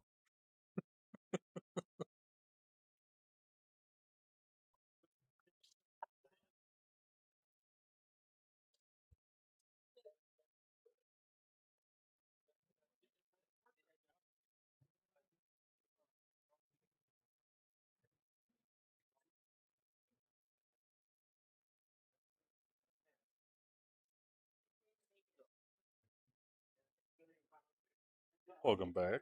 So I just wanted to wash my hands, and now that we have a player break here, I can actually talk to you guys out there. So if you head over to my website, aboveallmindset.com, scroll down to the bottom of the page. There is an assessment form that you can fill out. It's all it does is it tells you what kind of the way you think, and it's a free assessment. Go down there, go fill out that assessment form. What I'm going to do is Tim Daniel is giving away uh, a BK Rush, red BK Rush, and in if you fill out that assessment, I'm going to give away 5 spots that are going to go into that BK Rush and get a chance to win that BK Rush. Um, so I'm going to give away 5 spots now. What I'll do is I'll go into the chat and I will actually put the website in the chat for you guys so that you guys can find it and not worry about spelling it wrong or whatever else. But if you go to the chat, go and you'll see it as you know my chat. I have it as DIY supercar guy, but whatever. But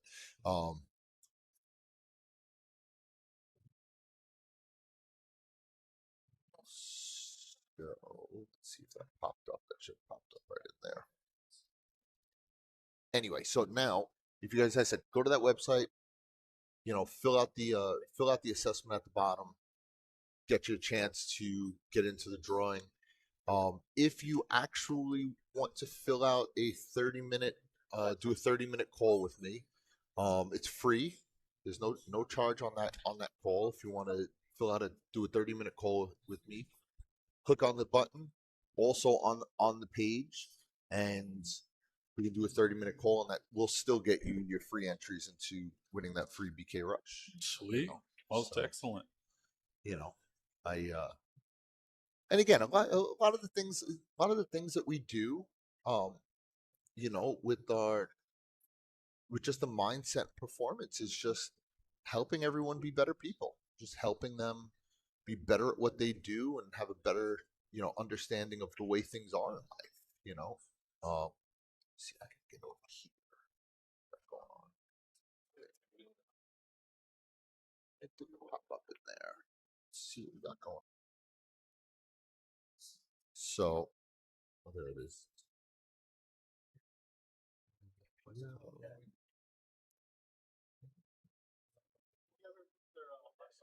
So I'll put this in the chat.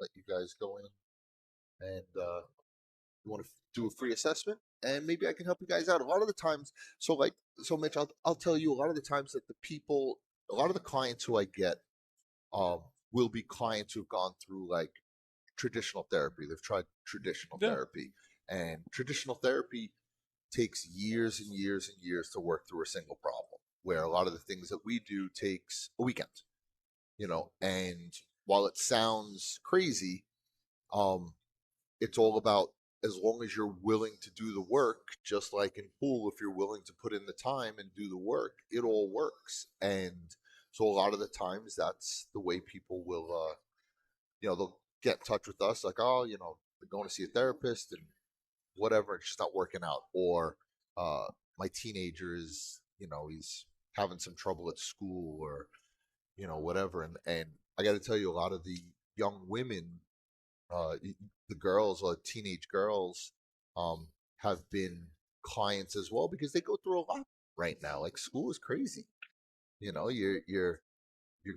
dealing with your day to day stuff, and then you're dealing with all of the emotions and hormones of just being a teenager. And then you deal with what we call VL3, which is the rejecting the system, and which everyone has to go through.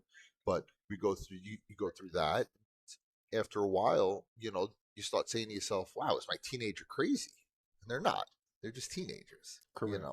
and they just need simple, a little bit of guidance, a little bit of, just letting them know that they'll be okay.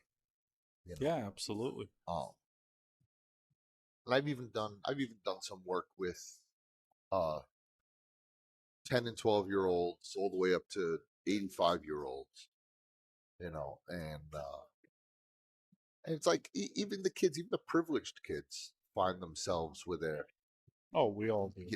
we all We have all our hidden issues. And for what one kid was, I didn't have a place to live or food to eat. The other kid is, oh, my mom only gave me, you know pizza on Fridays, or like, you know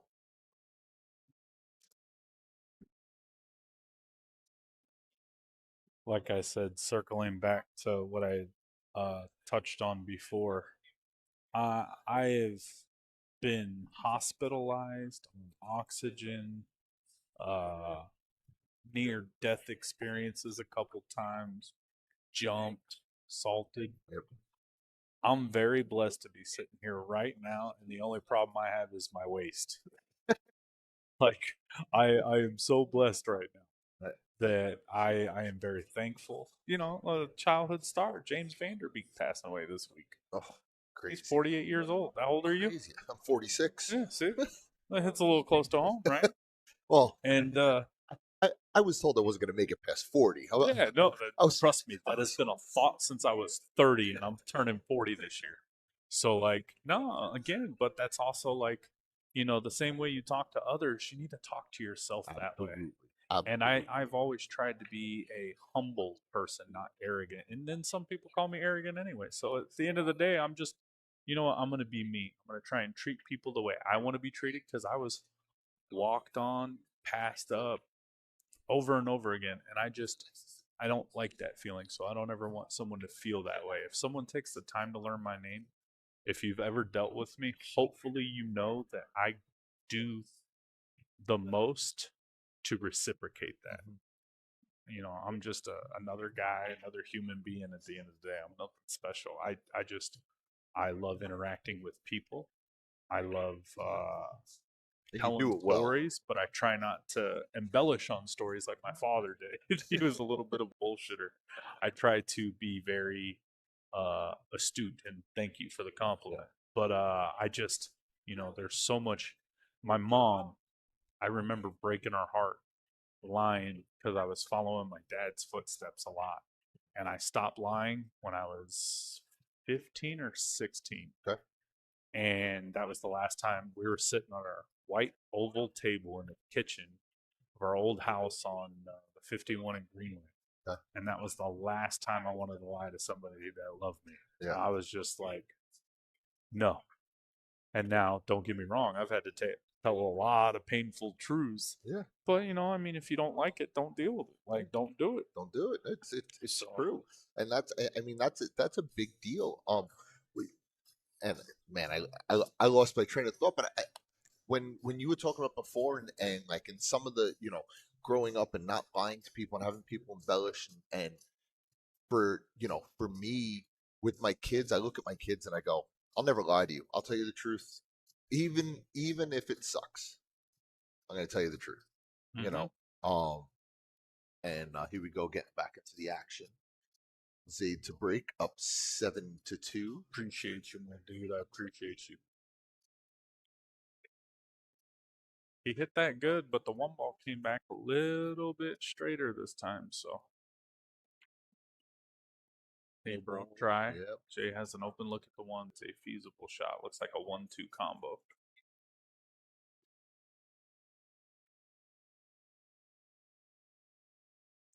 And again, I see we've got a little over 50 viewers. Thank you guys for tuning in tonight. We appreciate it. Sorry if we become a little long-winded or off base with all the action, but thank you. So, and actually, one of That was a great shot. I now remember where I was going. So, my first time ever seeing you was at Colby's, Okay. and it was the chip tournament, Okay. right? And we're at Colby's.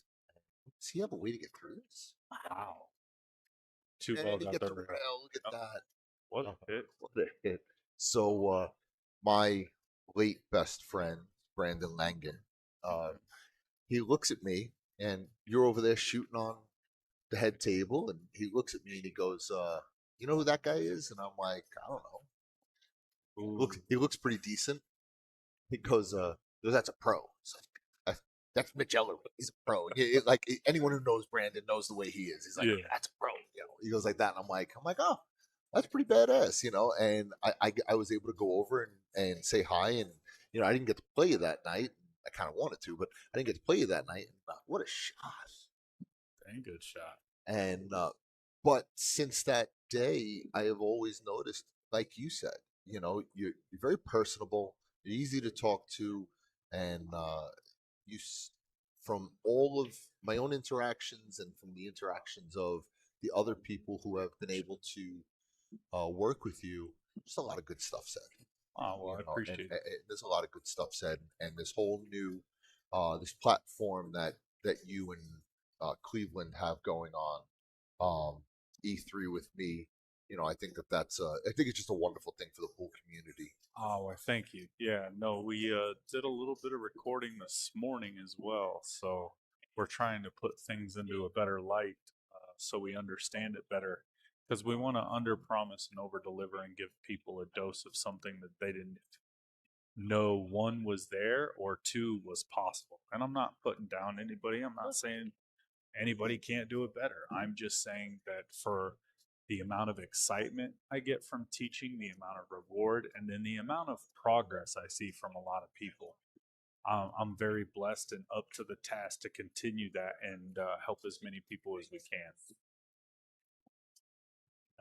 5 ball leaked out a little. Jay is a tough shot. So like I always consider, right, where that 5 ball is right now, I always consider that like the scratch zone.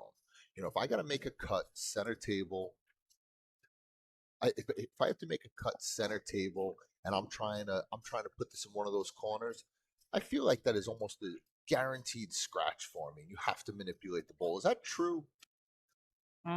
Yeah. As I So say like it, that shot right there, she hit it straight top, and that was just a normal tangent line.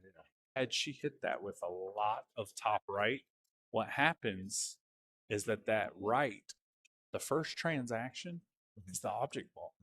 I call an object ball a removable rail. So if you put right on it, which way does the ball go? Hair to the yeah, right. it goes hair to the right. Yeah, So it climbs through it, is what I like to call. So it touches it.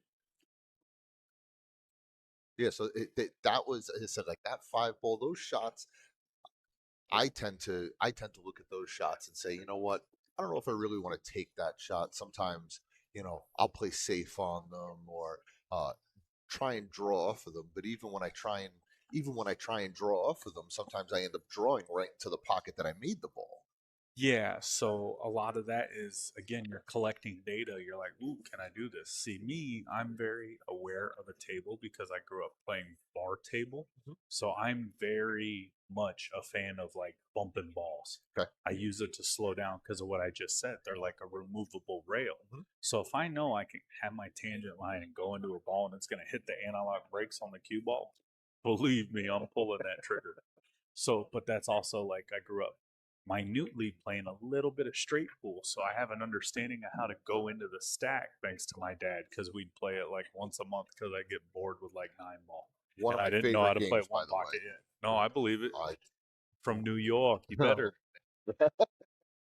I love straight pool. It is, and it's funny. Like, so I get the straight pool league going out here usually once a year, and I didn't start it. What a good follow Good through. I'm shot. sorry, I'm No, please. I try and get it going once a year, and I haven't gotten it started yet for this year, but I plan to. Zaid making the good 10 shot. and making short 8 for work of 2. that. Can't scratch against Zaid, huh? Hey Joe, if you're watching this, I think you should call Zaid out, and challenge him next. I think that'd be a solid matchup right there. Um, but so anyway, that it's always just been a one of those things where I'm always drawing into a. Oh, so that's what I was getting at. Sorry, playing playing Philip in the last Friday Mm-hmm. night fight, right? He had one of those shots that I would consider to be a scratch shot. Mm-hmm.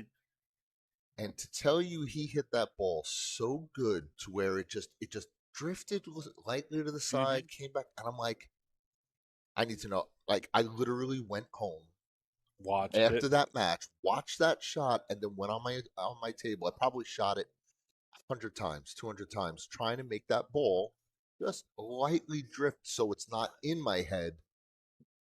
Nice break. See the one? See the one. Yeah, he has an open shot. He can cut the one ball to the top right corner, but then you have to let your cue ball shake, rattle, and roll 4 rails to get shape on the deuce. So I don't think, or even 2 rails, because he can shoot the 2 ball past the 5 already. So yeah, I think he's going to do that. But yeah, I went home and I practiced that shot. And I said, I want to be able to make that shot. I don't want to have this on my mind that I can't do that. Good cut, nice speed. Oh, he hit the point, so it hugged the cue ball a little further, but that was the shot. So now he's got to elevate his cue and see about how pumping this one in. Some people like going forward so they don't have to jack up and draw. But me personally, this is my sweet spot. I love jacking up and shooting a ball below the equator on the ball. Oh, he's cross banking it. Now this actually works well too because his cue ball is going to come up and down. But what he doesn't realize is that this is very much a high percentage of a double kiss. Mm. Almost. So if he'd have come closer to making it, but that's more along the lines of what I thought he was doing. Playing a 2-way, but Yeah. I think she can make it. So now, okay. So talking about that double kiss shot, right? Mm-hmm. Someone had said something to me, and correct me if I'm wrong. If a ball Is almost straight is in. almost straight in, is that what it is? Is that how to tell? Mm-hmm. Okay, and it doesn't matter where on the table.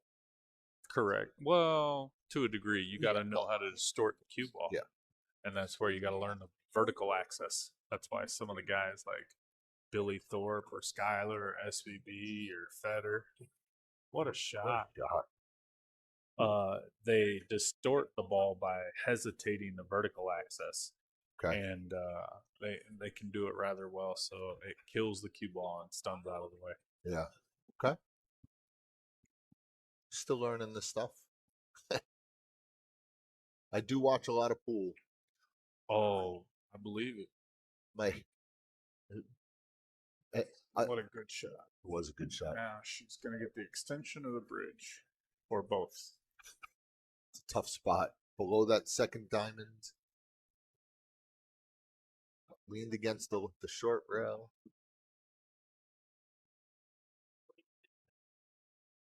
Troop. So thankfully, for me and you had made mention of this one on the stream when I was playing last time. How me and Marie, we've got a great relationship, and one of the crazy parts about it is even with the fact that I'm so into playing pool, she's into playing. Yeah. So she'll sit there and on her stream, she's got Alcady and Shane and Shaw and all, and all of them going in, all of those, all of those, you know, all of those feeds and those videos, and she's up there listening. She goes, "Oh, look at this shot! How would you shoot that shot?" And I'm like, "I didn't think I'd shoot it that way, but that's the way I want to shoot it." You're watching all these, watching the pros go. Oh, nice try by Jay. She might have got lucky. I think that Zaid might be able to see a piece of this for. Trying to go by body language right now.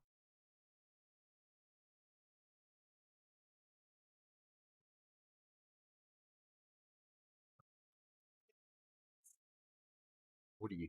Looks like he might kick short rail.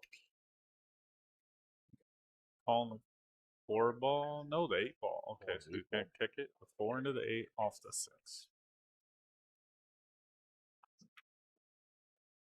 All right. And Good she's hit. going to be unfortunately elevated over a ball. So a lot of people are reluctant when they get jacked up over the ball. Like I said before, I've practiced, so I'm supposed to be ready for moments like these. So I don't mind. And when other guys, you pay attention to their body language and they all hem and haw and then Yeah. get up and do it anyway. It's like, why would the belly ache? And you're already trained professionally, Yeah. ready to do this. Yep. But I guess it's just a reaction that they have.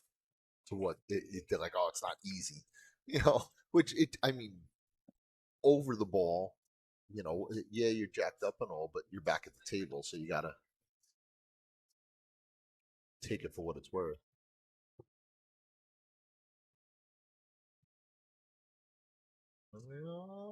No, I don't know if she's defeated, but definitely, tough time gaining traction. Yeah, I think Zaid can actually can make the 4. Kind of peeked out, taking it from the side. It looks like it just slides past that 7 ball.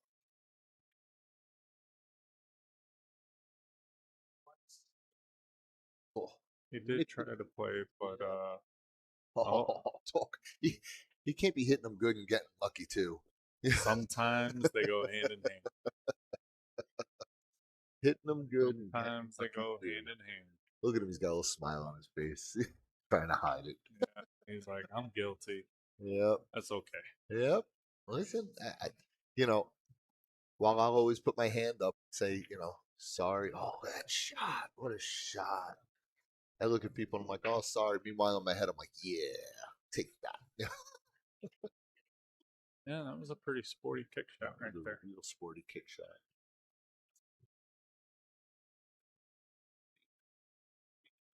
Oh, absolutely. Oof.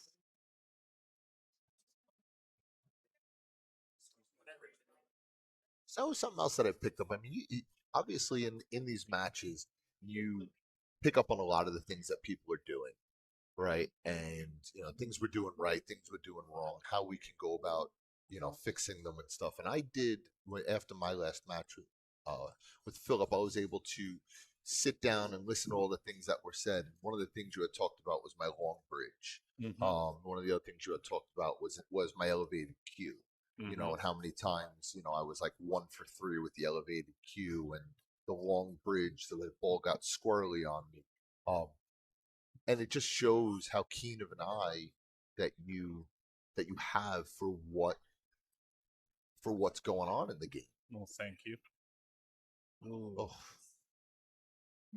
it's a little quick on that one. It's a little quicker than he's feeling it because he's like, all right, I got the lead, I can see it. Here we go. Yep, and you kind of take it for granted.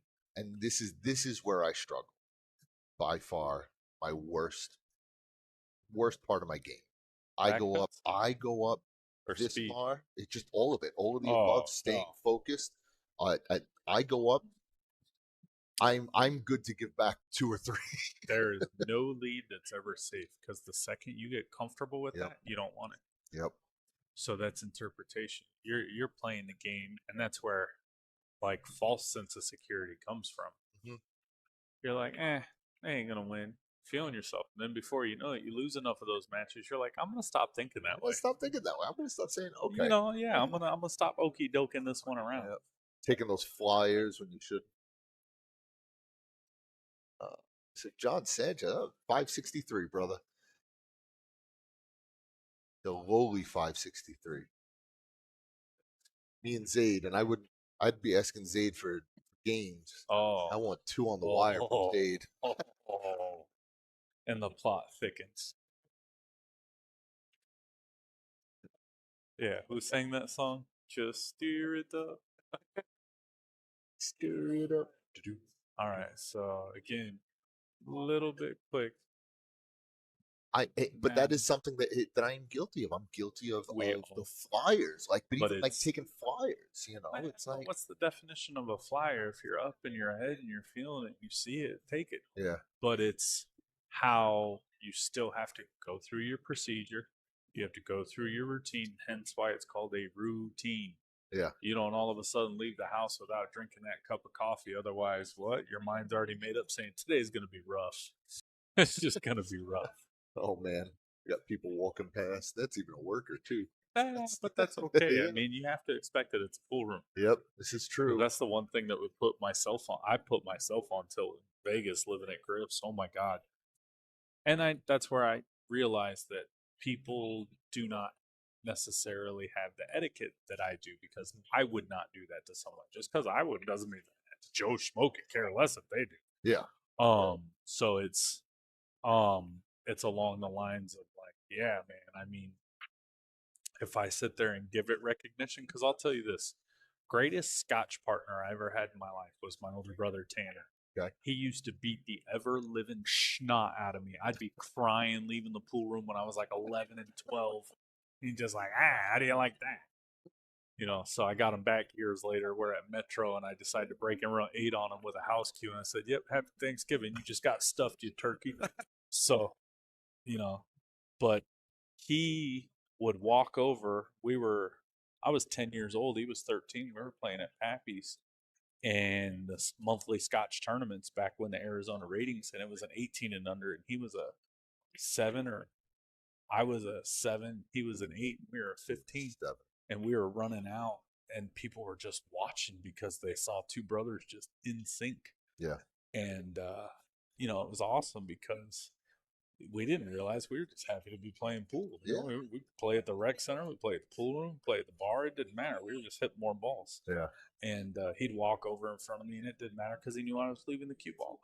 See, taking advantage of that lead and missed a 10 ball. So now he gets to return one to Jay. I like her to make this. I could make this too. This is in her wheelhouse.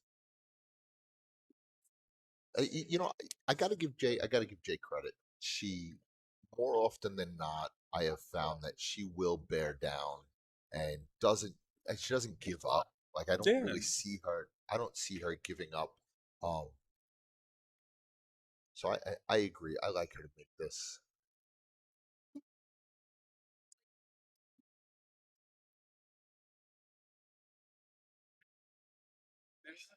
She missed it good. Yeah, but she jumped up as soon as she swung through. Yep. And regardless, whoever the recipient is, the loser gets 2 hours, so we'll have a lot to touch up on. Lots to work with. Now, did he go for it, or did he play it safe, flag it back up table, and force her to shoot the bank? 4 L's. Oh, both. He's laughed and he's like, "Whoops!" Like, don't worry about it. Go ahead. So she's gonna rack them up. It's gonna be 8-3. She's got a little smile on her face. So one of the things that I try and tell, my clients and such is, you get to the table. If you get to the table, oh, what's up, little one? Sorry, I had a baby visit me in the booth. What's up? So cute. You ready to run out? So if you get to the table and you're looking at a shot, shake your head no. Your unconscious mind has already told you ain't shooting that shot. Yeah. But then the ego steps in. And it's Of like we course it got does. this, Oh, buddy. yeah, of course it No, does. I'm just You know, teasing. but it's you have to have that right mindset to to sit there and say, okay, this is the right shot. Or if you're shaking your head saying no, you either have to be convinced on it. You have to make yourself either convinced that the shot's a good shot, it's a good break. Yeah, she hit that break pretty good. I think she's got a clean pass for that one in the corner. Can't tell if it makes it past the four. It looks like it. So looking at body language.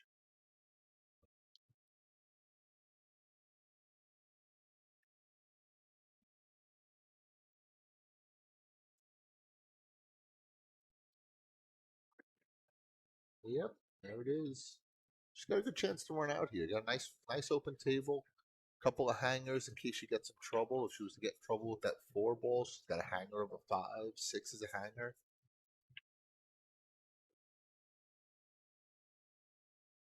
Just get a good shot on that four ball. And, Yeah. So now I like her as the favorite to run out. yeah. So all you need to do is touch the bottom rail and come around. You can do it with inside. You can go with outside and go 2 rails and land almost where you're at. But it's the transition because the 5 is deep, like she had it earlier, and then getting a favorable shot on the 6.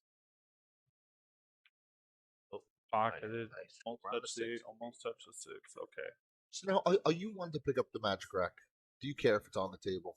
Uh, Depends on how good I'm feeling, honestly. Like, I don't make a big deal about it, but I know I've been screwed by it Yeah. before, so it's like, just depends on. Like, if I see and it looks real flush and flat, I just don't worry about it. And Okay. I will if I shoot the 10 more, the cue ball gets close to it. Yeah. Other than that, I don't really sweat it. Because again, if you go looking for a problem, you'll find one. She hit that pretty good. Yeah.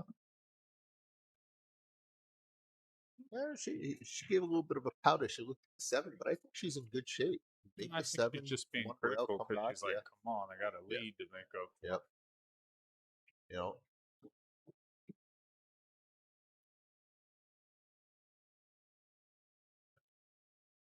it is crazy. I do listen to a lot of what, whoever I get to play, whether it's you or some other big dog, I listen to a lot of what they say, and a lot of the things is, stay off the rails.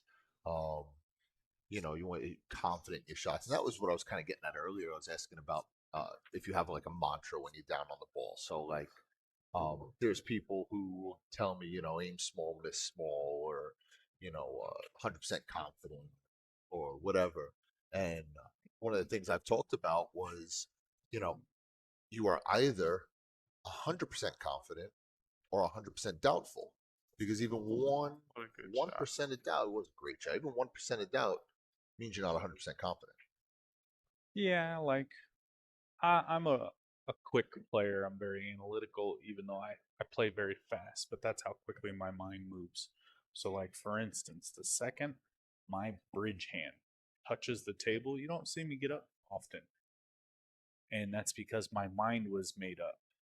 Yeah. So, some could be for argument's sake, yeah, well, you don't play world class. I'll be like, okay, that's right. You know what? I work for a lot, and then I'm still one of the best in, the US. Sorry. Yeah. Um, but again, that like who are they to sit there and give me my value when I have a tool cue in my hand? So it's just interpretation, right? Yeah. Everybody can sit up, say something, but who has merit behind it? So that's where I try to associate my value. I don't let other people dictate it. Like shot K. Catching her Get it. stride, moving Get a within pump, 4, little 8-4. little pump right there. That's all she was doing is just waiting to wake up. Yep. False sense of security she gave. Yeah, yeah, you got that little bit of a lead. Don't worry. Momentum's coming my way. I played a match years ago against Dakota Conroy, and I was gearing up for it. It was race to 21, bar box 9 ball. Tucson guy. Yeah. And race to 21, bar box 9 ball is a Friday night fight, and we end up going hill, and I'm sitting there and I'm like, I'm trying, I, I'm trying to figure out, you know, how to mentally prepare for that match. And one of the things that was said to me was be prepared for big swings. Whether it's you get a in a bar box 9 ball match, you could have a 4, 5, 6 game swings back and forth because they're so fast. It Mm-hmm. happens to be my favorite game, Rock'em Sock'em bar box 9 ball. Just my favorite. I love it. Everything about it. I love how fast it is. I love how everything. No cold pockets, no nothing, no whack and track and get going on it. Um, but as I pour my next drink, will actually lead me to uh, one of the other things. Now, you're obviously not a man of many vices other than gambling and pool. Yeah. um, you don't. What do you ever have any? Do you ever have any advice for your students? With because there's a lot of students out there who will sit there and say, "Oh, I need my aiming fluid," or they need their drink, or obviously there's a lot of It's pool just players that. interpretation because, it's really like, do you need that to drive better? And that's one of the things that I say, like, to a lot of students. I'll be like, look, if we all sit here and I taught like a group of 6 before I got here today, different ages, different eyesights, different eye dominance, and I said, this retired guy, this retired guy, this retired guy, you look at that shot, this working stiff, this working stiff, you look at that shot. Now, they can all point to where they go to the contact point to the corner. Yeah. Then why do so many of them have different outcomes? And that's because of their execution and interpretation. So their interpretation's good, but when they get down to the cue ball and they go, well, what part of the cue ball do I use my tip? Do I use this? Do it? So then now we have variables, and I work my way through all that debris, and I rectify, and I say, all right, so your fundamentals, if your pull cue is a 6th finger and it's a prosthetic and it's built to hit this cue ball exactly where you tell it, you better use both eyes to go over there, double check, and say, hey, can my car fit through there? Does it fit in that spot? And then really line up and then give me a clean backswing and a good follow through. And what you see is what you'll get. Yeah. And what happens is a lot of people, nerves, fidgeting, jumping up because you're nervous, not breathing while you shoot, little nuances that they never would have thought of are the pro or con to the success of that shot. So, like, we could sit there and have, I could be teaching 10 people tomorrow. Uh-huh. And if they all go, okay, walk over, use your pool cue, point where you need to hit the object ball. All right, why is it I arrive there if I get down and use my fundamentals? But if you get down and use the fundamentals I'm showing you, why don't you arrive there? Because again, eyesight, I could sit there and be like, oh man, look at that beautiful car. You're like, that's not a car. And Big Dundee, that's not a knife. It's not a knife. So it's interpretation, right? Yeah. So that's why, like, there's almost 8 billion people on this planet. How I see a ball into the contact point and stroking doesn't need to be the same for everybody. Well, I was talking a lot about like I try and talk people out of a lot of the vices, and they sit there and the marijuana will calm them or the whatever, and I'm like, I get it, I understand it, and not that I am immune to it. I mean, I like my drink, and but I won't go out there and get wasted. Like there were guys that we all know from this pool community that got to get 20 in before they're Yeah. Sorry. You got to drink more drinks than racks you've run, then I think your priorities are a little mixed up, but that's just my interpretation. no, and it's I'm still having trouble breaking a run in a 4-pack lately. oh, Drinking one probably wouldn't be an issue, but I stopped drinking, so. yeah. He kind of got down and jumped up quick from that one, but he got lucky to leave her safe. As a window, she could see it. Coming from the guy that grabs his jump cue. I'm willing to bet Purple Heart's coming out. No, Jay's looking at me like She's he's over the. here like, why are you looking at my girl called the five ball? Oh, she's going for the jump cue. She can see it. Good read, Mitch. Good read. That's why I get the big bucks. This is true. This is why I'd probably hit the 9, the 8, and the 7. Nah, you're just playing bumper cars. Bumper cars. Moving furniture.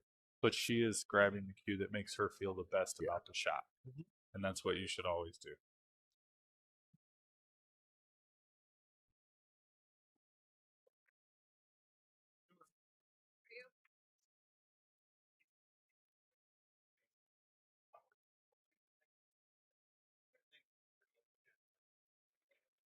I said, where's this going to end up? Oh, unfortunately, that could be sellout city right there. I don't see Zaid playing for the 6-10 combo. I think he might be too steep on the 5. Yeah, but he can let his cue ball go long round, short round, back up. Yeah. But I mean, I think he's gonna slow roll it. No, he's hitting it with low. Coming around. I don't know if I like that shot. Yeah. Because now, not only that, did he make his out tougher because the 8-9 are tied up. He's got a tough shot on the 6. See, and here is where I start talking about, how much that mental capacity of, you know, if you've got easy, What a shot. nothing, um, you know, I see a safe coming right here. Oh, yeah. Lag it with top left. Float Yep. from top of the 8. Don't Yep. overhit it. There it See, he is. tried to bury the cue ball so much, he hit it so hard, the 7 come up. Yep. But the good news is the 8's not a gimme because the 9 ball's just talking dirty to it. Yep. Just gotta develop that a little bit. I said this tends to be one of those things where it's like now I have to sit there, if I'm Zaid, I'm up, 4 games right now, and to whatever Yeah, he's but got. it's interpretation because right now you'd be like, I lost the last 2. Exactly. Now in my head I'm saying, okay, get down, make good shots, execute the way I need to execute, and come away from the table the way I want to come away from the table. Not the way they want me to come away from the table. Think she's gonna slow roll this for safe.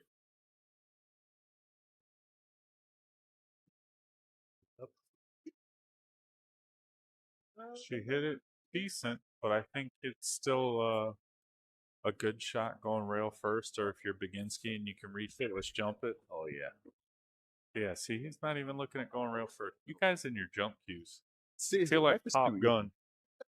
Has it become too dependent upon your missiles? You've lost some of your dogfighting skills. Well, when it's that easy. I'm sorry, I'm just talking smack. Don't Oh, mind me. but Well, technically, I mean, yeah, it's easy to hit, but it's also easy to launch the cue ball off the table because, in my mind, I gotta move that thing so far to get shape. All it did was slowly roll further away from the 9. yeah, Now here comes a bank shot. I know he's made them, but I think with losing the last 2 games, his arm might be a little heavy. a little heavy right here. Let's see. See if he pops up or if he stays down here.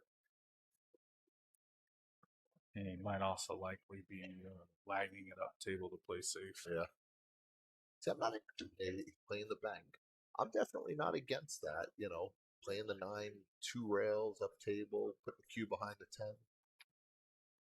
Drains his. Whoops. I guess his hand is heavy. Right in the heart. What?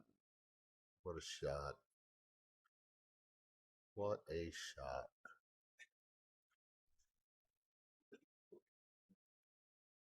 And he's tried to accelerate, hit it firm, and now he's struggle bus. He goes. Oh, I hate that bus. Oh, yeah. Well, we've all been on it. That's part of the learning curve. Man, it's those we call them the ebbs and flows, right? And that struggle bus gets me so good sometimes. So now, 8-5, 3 in a row. Just coming back, momentum switch, momentum change. played Bill Vanderweiss today, and we'll talk about the struggle bus. I shot so good the last 2 days before today, and then all of a sudden I get out there. I'm like, let's play a little bar box with BCA coming up next week. I'm heading to Vegas, and the man, I was missing the simplest of shots, and it's driving me nuts sometimes. I had to like sit down and say, okay, let's just focus on that ball, stay down, put the ball in the hole, let your unconscious mind do what it needs to do.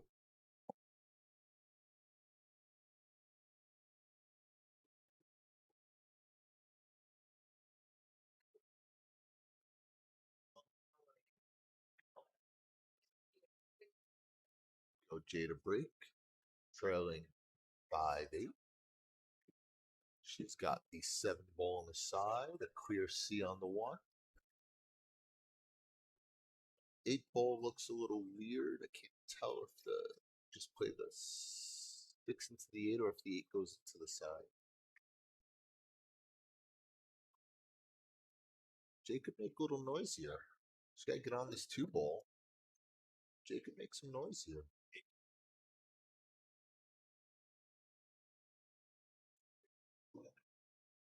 All right, she's getting shaped for the bank combo. Okay. 6 ball's huge Yep.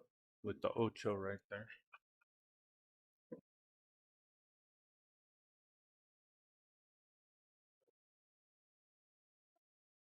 Spun it wide.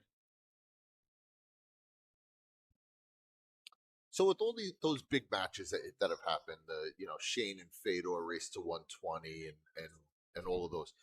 Have you ever done one of those like marathon matches? I played a gentleman off and on for a week for like 5 and 10,000 a game, Okay. so it felt like a war. But For a week. there was a night I won 30. The next night I lost 15. The next night I'm up 40, 45. And we decided to play a set for 40 and I lose. So I break even. And then I said, screw it. Next time I'm just playing by the game. So we decided to play 10,000 a game and I lose the first 2. And then I win like the next 7 in a row over like 4 hours and then he quit. Nice. And that was So, one pocket? Yeah, that Okay. was like the score of my life. So that was pretty sweet. But I had the loss of my life like 2 months not far. So trust me, there's definitely the flip side. Yep.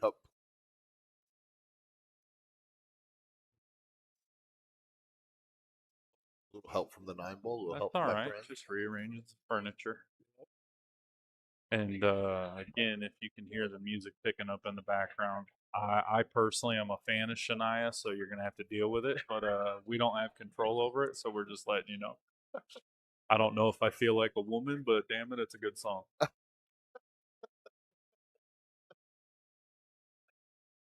Oh man.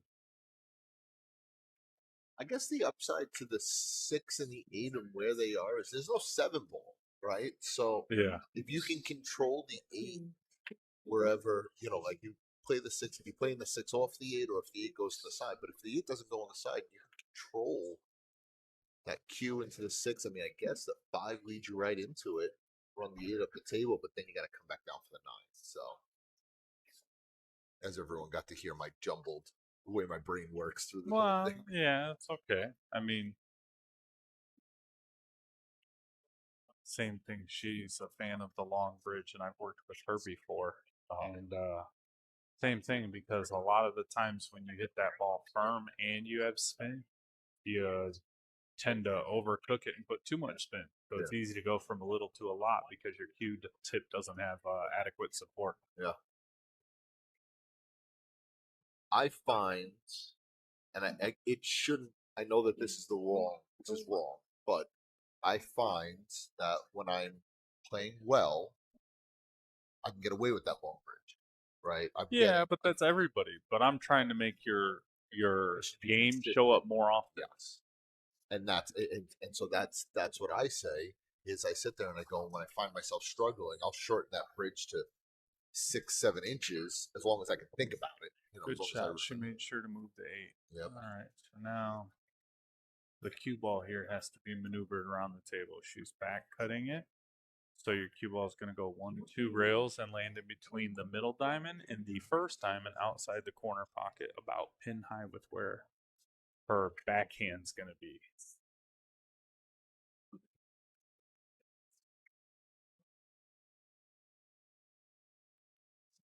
Good shot, good execution.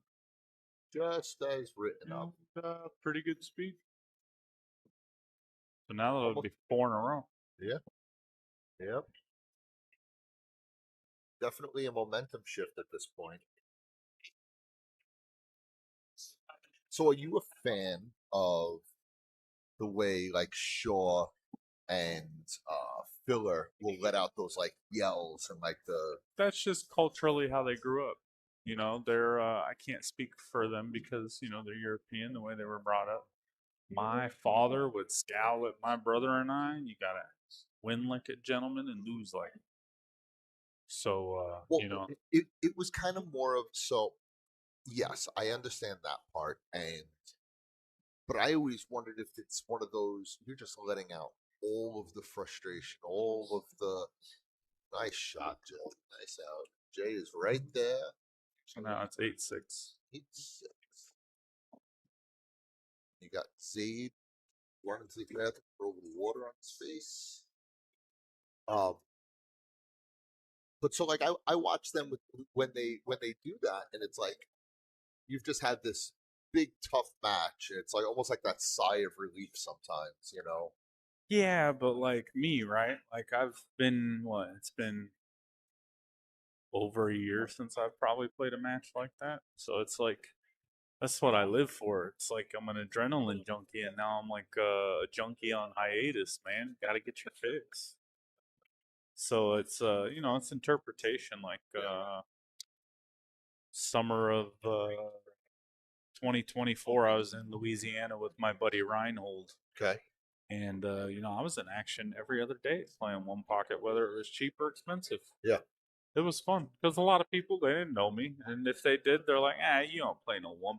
They get down, they're like, "Okay, I guess you do." So you know, it's just fun. But yeah, I mean, when you're in the heat of battle, it's like a boxer coming out of retirement. They're like, "Yeah, I'm ready to get in the ring." Well, your body ain't, you know. So you got to get your mind right, and that's where like once you're a competitor, you're always a competitor. But you know, for the sake of this, you know, yeah, your eyesight goes, and yeah, your body can go physically if you don't take care of it. But I mean, you can play this game until you're old, and enjoy it, have fun. So we had when so we used to own a pool hall named Q Time up in New York, and we used to have a guy that came in there. His name was Artie. Artie was 92 years old. Wore the biggest glasses, thickest glasses I've ever seen. The nicest gentleman in the world. Marie absolutely loved to mess with Artie. We were on the same team.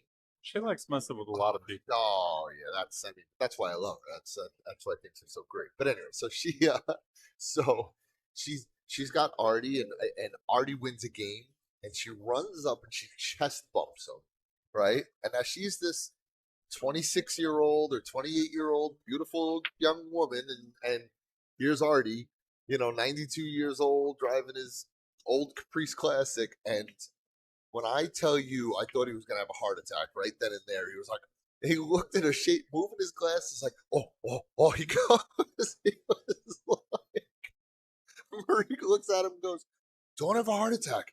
I'm just." So now every time he won a game, he'd look at her like, "Are we gonna chest bump?" He was such a gentleman. He was such a great guy, but that was just one of those guys. I mean, show is 92 years, and man, could he shoot. He was he was real good at it. He made every shot look easy. Good position.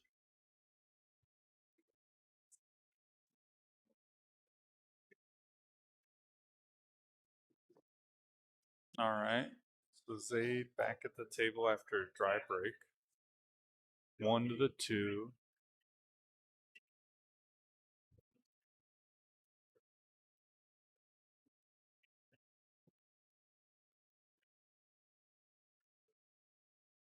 So mentally here, I'm trying to say to myself, make good clean shots. Oh, Let's Let's no. Okay. Just take it one ball at a time. Cleanliness ain't a thing because as long as you're making it, you're still at the table. That's what I mean. That's where it comes back to you after you're like, damn, I'm comatose. Let me can't find it, grind it. And that's where you're grinding. You're pushing yourself to be like, okay, I'm back. Okay, I'm back. You can't worry about what they do because that's what they do. That's why it's self-control. You have to control yourself. And that is a very big way of like, again, how do you talk to yourself? See, me, I normally talk smack to myself. Okay. Because I do not like not performing. I sacrificed a lot my entire life to get to the skill set I did. Yeah. So I get irate when I'm not. Hey, buddy, where's your skills? Oh, back at the pawn shop over there. You Wait for my let them go dirt cheap, and they've been out longer than 90 days. Yeah. So it's very humbling, but it's also the motivation too. Yeah. You find that a lot of the great players. I mean, obviously, no one likes losing. Yeah. A lot of them hate. Oh yeah, that's Like, what pushes them to be the competitor they are. Yeah. Like you said, that's a good shot. See, that's getting control back of the table, making her come with a shot here. I almost feel like my response to a lot of people nowadays is like, "What do you do for a living?" I give them the Smokey and the Bandit response: "Show off." But Sally Field asks, "What do you do?" Show off. Go off. But that's like in a sense of where I'm like, yeah, I always try to do my best. I get up there, I hit balls firm, I make sure my reflexes are there. That's like going to the gym every day. And a guy that tries to do a new PR on a different muscle group because he did upper body yesterday, so today he's doing a PR on his legs, and it's just that's how you become that person, is pushing yourself. Yeah. But you got to make sure you don't hurt yourself in the process, and that's what I think a lot of people twist because everybody has an opinion or this, that, and the other. Look, you're gonna fail. Yeah. So suck it up because there's gonna be more balls to make.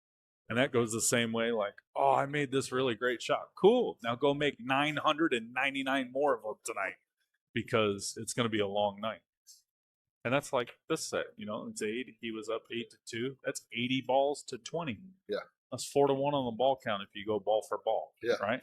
And now it's climbing back because he went comatose, and now he's like struggling to find it again because he's fighting confidence just because he ain't made a couple ball. And we all go through it. So it's the longer that you sit there and focus on something. Well, what are you focusing on right now? Are you focusing on drowning or are you focusing on swimming? Yeah. Focus on swimming. Yeah, exactly. I try and get that out there. Don't sit here. Can't say to yourself, "Don't lose." Well, losing is part of the game, and I'm not saying you need to think that way, but I'm saying do my best. Yeah. Do my best. Do my best. Do my best. I like that. Do my best. I like that. Does my best look like top left on this shot? Does it look like stop shot, banking the 6? Do my best. For a roll. Oh, no, thank you. I appreciate it.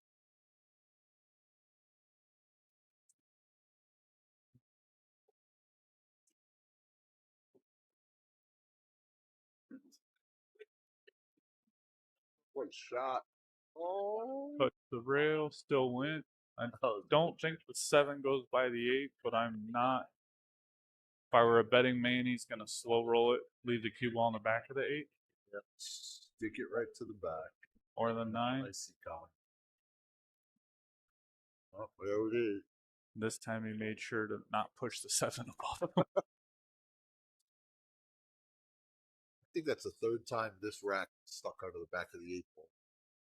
Well, he's done taking flyers. He saw the jump shot, the bank shot, just to clank the 10 ball. He's like, forget this. Yep. So he's realizing he wants a better shot at the 10.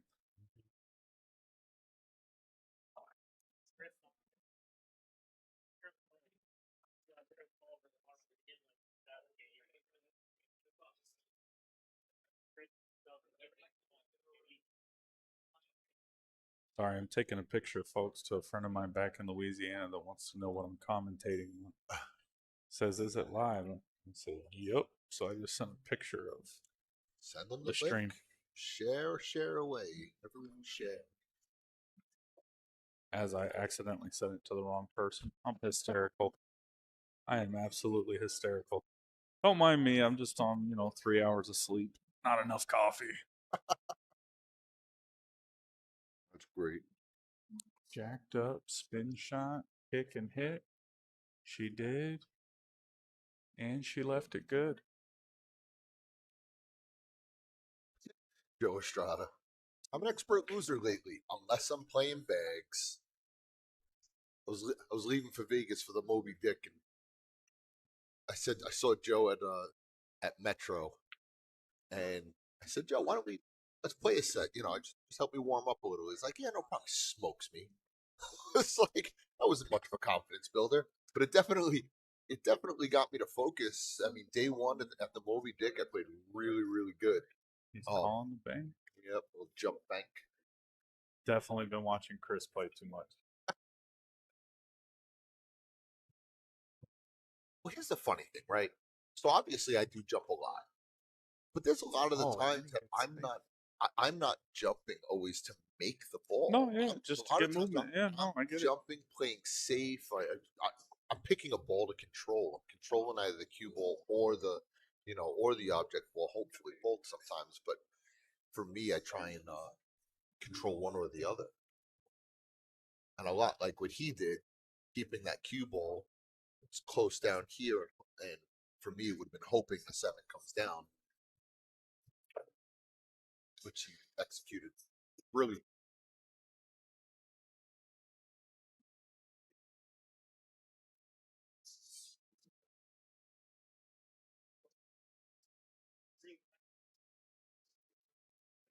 And Jay's been kicking balls in all night. So it's got her back to this 8-6 and 2.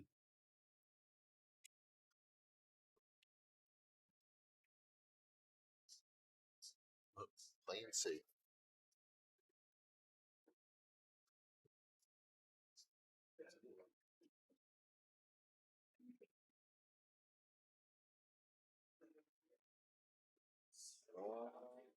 You got to win with that, huh? Yeah, I think he can hit it. I don't know if he can make it. Calling the 2 railer, so he's definitely going to be able to hit it, but he's got to play it a 2-way, so he's going to hit it with low left. I'd slide this behind the 9 and 8. Yep. Almost drained it. Oh my goodness.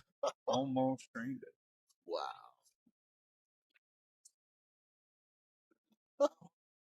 Crazy. That is crazy. What a shot.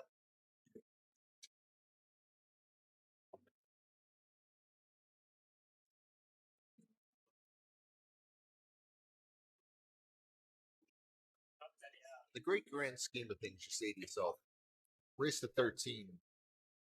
Like in my mind, I'm like, race to 13, that's so fast. Man, you start getting to the grind and you get you know, everything's there, your head's there, you guys go back and forth. Yeah, I mean, when you look at it, it's at 2.5 hours and they've played 14 games. Yeah. Just missed it. Trying to make it. So, from my observation, she lined up, hit it good, but she didn't account for deflection and it squirted on her. They should put that inside English on it. Ended up get a little squirt. They're showing you lots of love in the chat. What is this? Bag's a friend of mine wants to say hello. Who's that, John? Who wants to say hi? The trophy. Oh, the trophy. Oh, thanks, Mitch. Just interpreting the situation. Not that I was like, you rang. Wow, that's an East-West trophy. I'll play you for it, John. Mano y mano. Oh, see? There we go, having a fun Friday night. It's definitely turned into a fight. So Zaid, been a while since he's been on the 8-ball.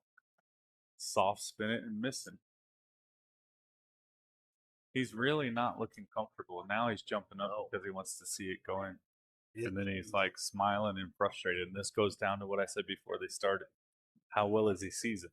And then I said, what about Jay? Yeah. She's a little bit more experienced.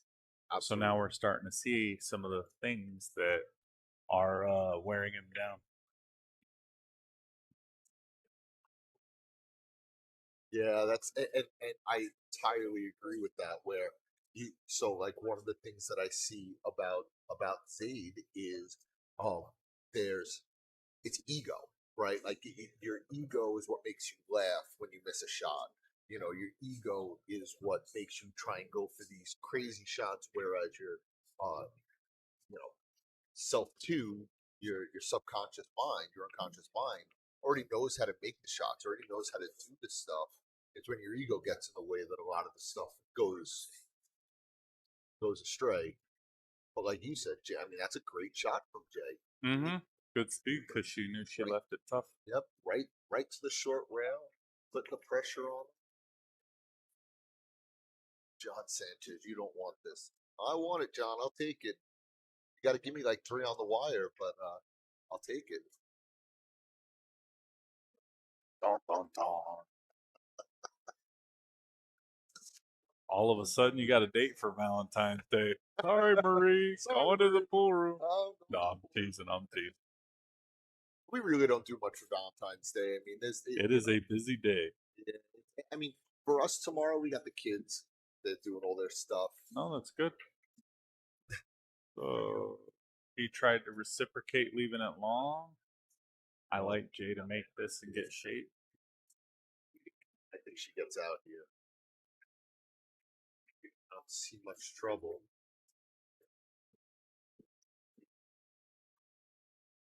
Play this to come below the 9s. You shoot in the same pocket. Yeah, and you play it with top right to go with it. Because to hit low, one, the cue ball's close to the rail. Two, you have to hit it so firm for it to release by the time it travels 8 feet to the 8 ball.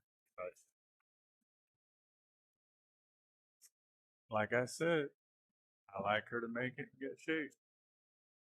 Now, the stride and the strut around the table is in Jay's swag, and Zaid is struggling. Yep. So that's how easy it is to have an exchange of energy, and you got to sit there and protect yourself. Yep. I agree. Got to be ready.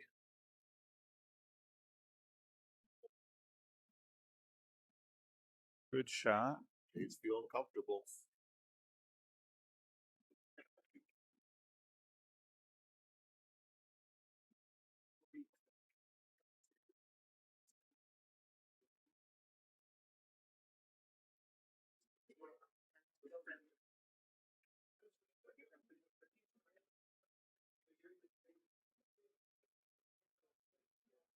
He draining the All right, within one.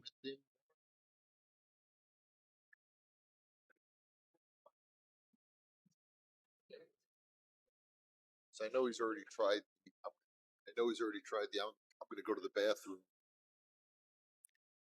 and put a little water on my face, but I think he needs another bathroom break. Sorry, I had to order myself a beverage. A little parched. You know, 8-7. I think it's.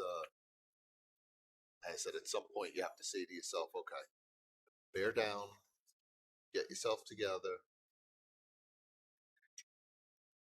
You know. Yeah, no, I mean, at this point, it's like every time he gets up there, he's just trying to hurry up, and then he jumps up and he's no longer in his rhythm, right? Yep.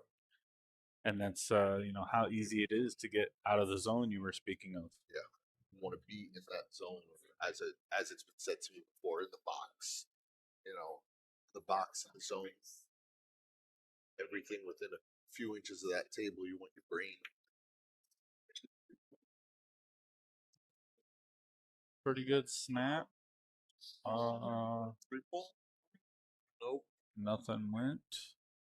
Try break. Does have an open look at the 1. The 2's a little convoluted by the 8-9.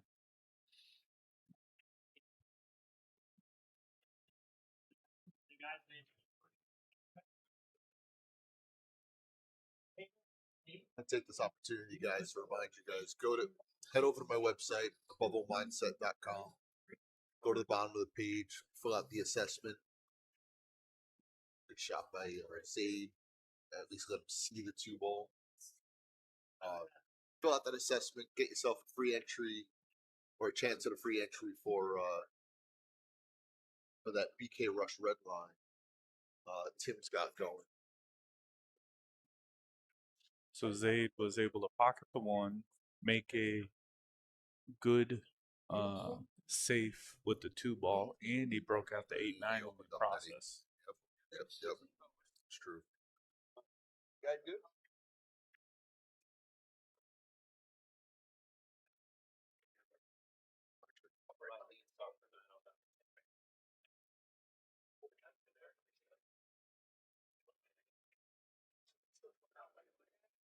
All right, made a good hit.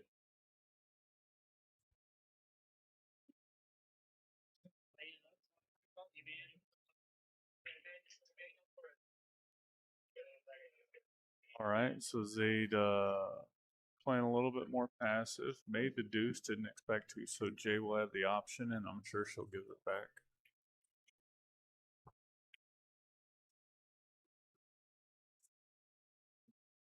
She does give it back.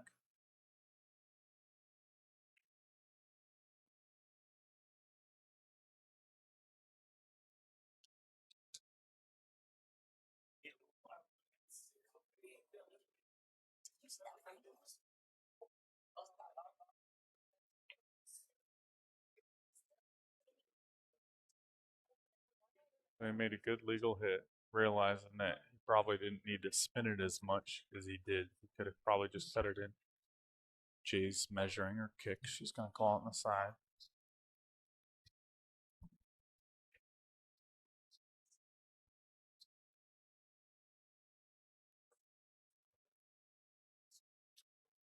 Looks like it might go a hair short. Oh, she decided to spin it wide with a hair right. Okay, good shot. See, I keep thinking about how I would kick something, and I kick them rather firm, so I know they shorten up, so that was my bad.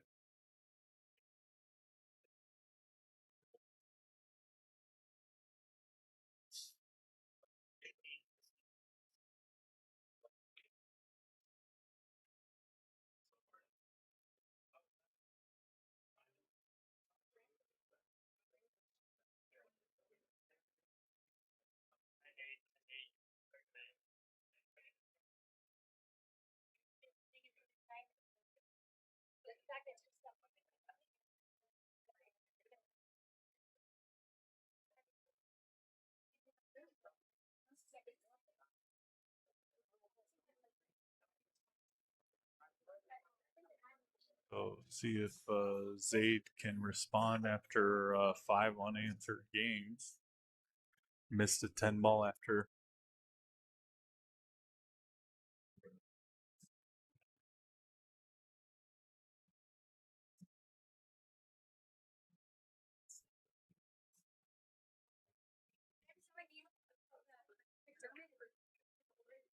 All right, so he decided to snap that one and got lucky to manufacture a shot on the 6. It looked like he underhit it, but perspectively, he could have just stopped it and then shot the 6 in the corner, but he didn't feel good about moving his cue ball around like he did earlier in the set.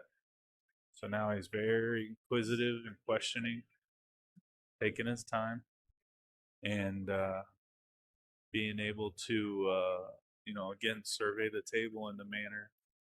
It's been a while since he won a game, so, and he probably does not feel good about that.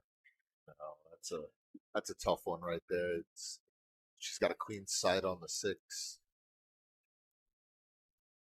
Looks like that 8 goes. That's yeah. Sage just got to find a way to bear down here and win a game, stop the bleeding, and I mean this is where gambling on a daily basis, and not that I'm a for or against it, but it does build the character of saying, okay, I'm winning, I got to figure out how to get back into it, or I'm losing, and I have to just bear down, win one, keep going. And it looks like that's where Jay was able to Yeah. really sit there and say, okay, there's an opening, there's a chink in the armor. Let me capitalize.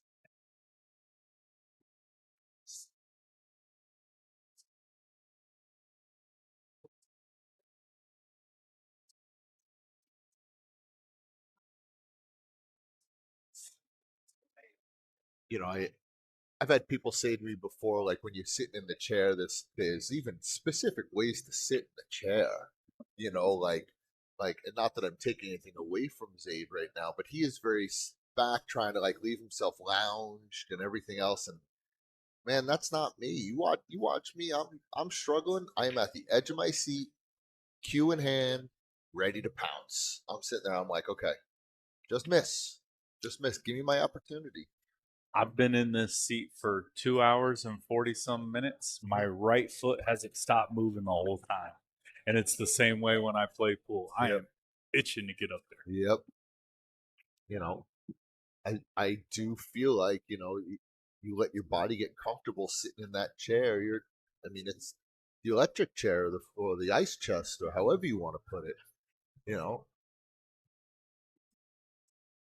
I guess Scott puts you in the freezer, right?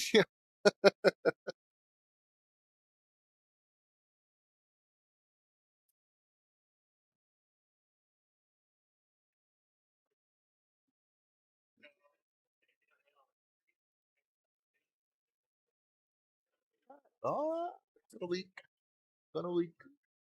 Need a little plumber.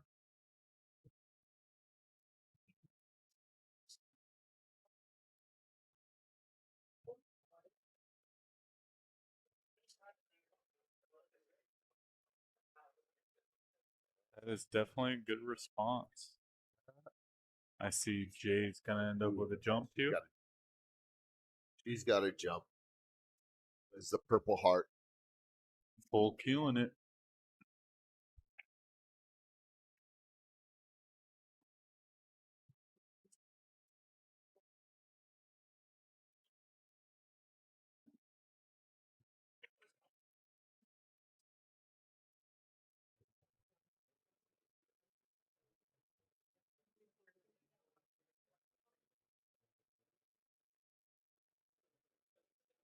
I'm rather spoiled. I'm fortunate to have a lathe at my house, so it gets a manicure on a regular, especially because I hit balls firm and I play with a medium tip, so I wear that thing out.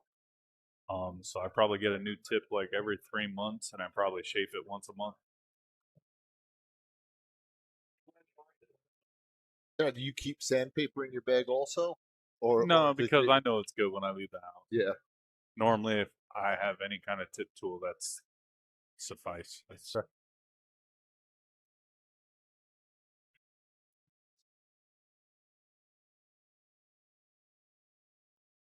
there a tip tool you're partial to? Yeah, the multi-in-one where it has a nickel dime radius and then kind of like the gator grip that Kamui came out with. Oh, okay.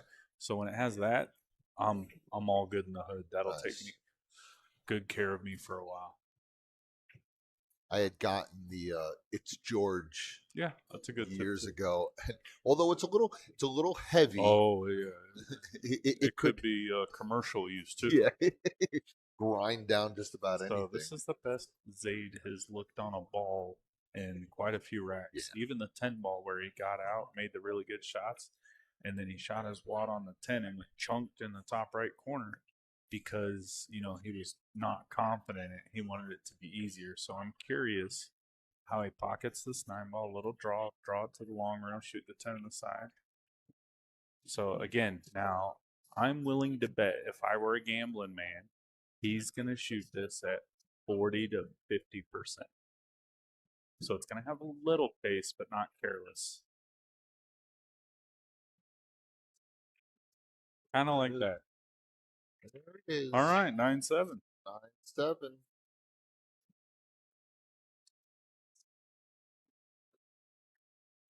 I sit here and while Zaid's sitting in the chair or whatever. We've got Tim's. We've got action. Oh yeah, the So donkey staring right at you. It literally takes the place. The donkey looks like Zayd's hair behind it. That's hilarious. Just yelling at you, saying, "Oh my god, that'll do, donkey. That'll do." Dude, donkey. Oh, it's I've been great. called worse.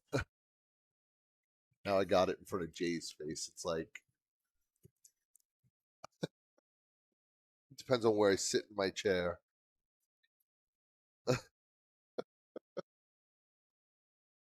So we got Zaid to break, winning up 9-7. But Jay is on a 5-1 run. That was a pretty good break, It was a good break. especially after not breaking for a while. Yeah. It was a good break. 9 in the side.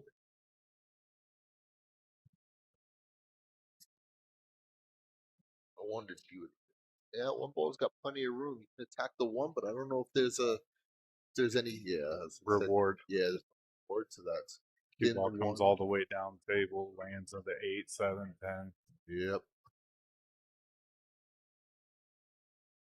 That worked out pretty good. I'm willing to think that he played that, knowing that he Yeah. had absolutely no shape on the Yep. deuce.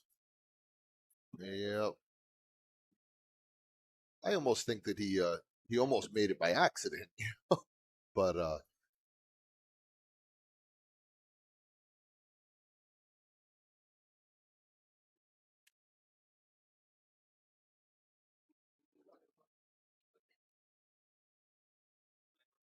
so do you?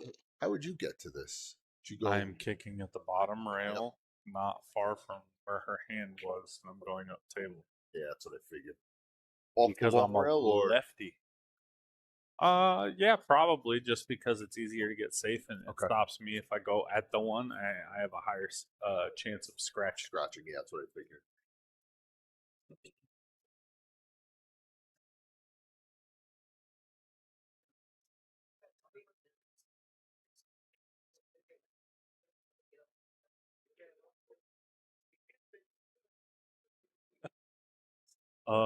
My apologies. Yeah, I'm just saying, what I think would happen to me. Yep. There went my wad. Sorry. You know, hey, this isn't ESPN. At least I'm not getting a $50,000 fine. Seriously. But thank you all for having a sense of humor. You should see me in my lessons. I definitely put the fun and dysfunctional, or the in and inappropriate. Oh man.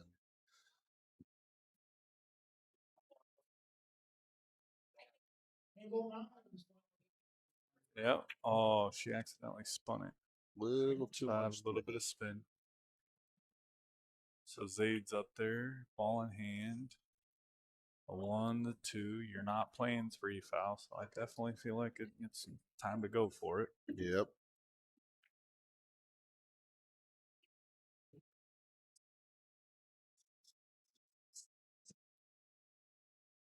Oh, I forgot they had a pool tournament. There's actually a bunch of people here with a pool cue. I'm just teasing, folks. Place is actually pumping right now. It is a packed house. Had a little food before I left the house, but I was thinking about eating a little dinner. Take a look at the menu. I know they got a little bit of an upgraded menu going. Thank you kindly on the compliment for lessons. I appreciate it. I accept all bribes in compliment form. Bribery will get you everywhere. Or flattery. Flattery will get you everywhere.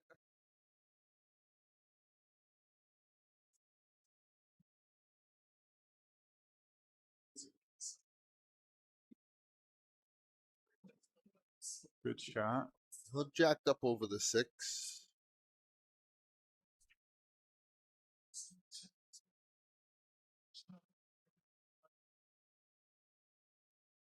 I'm jacked up over the 6, but I say stay down, put that 4 right in the corner. 5 in the same spot.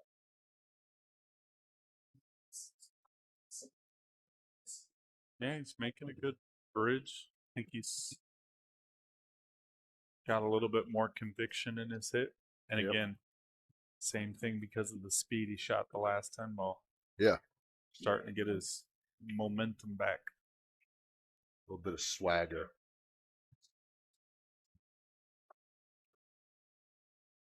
Don't overthink it, kiddo.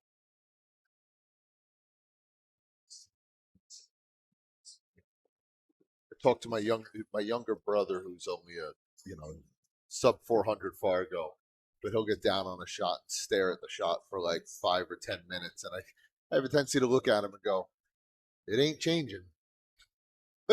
Not gonna move any. You're not lying. You just think long, think wrong, make your shot, and man, I know you're someone who likes to take their time when they're down on the table. Mm-hmm. Yeah. Mitch rolled his eyes at me. He meant the dinner table. He meant the dinner He table. meant the dinner table. Oh, buffet. Mitch might have the fastest 9-ball run out anyone I've ever seen. Might have had his eyes closed while he was doing it. Still shooting. Well, I never said I was good. You know, I'm just lucky. I'll take 760 Fargo and be lucky. 770, whatever. Oh, I don't keep. I think it's 762. I had to look it up this Oh, morning. did you? Yeah, so I posted it in a video. I wanted to make sure I wasn't BSing. Yeah. So now, notice how she hit that a little reluctant, trying to get perfect with the cue ball. So she underhit it, jumped up, and now left the 6 dangling, and see if Zaid's able to capitalize. So the 7 has a pocket up table, it has a pocket down low, but it's also a 7-10 wouldn't be bad. You can just hit it with low right, come back to your feet.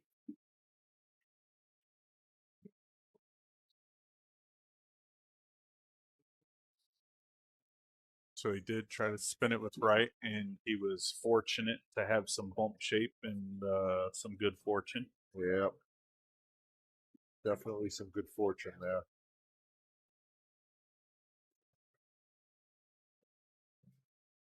Now you play the 7 in the corner, come around, play the 8 in the same spot.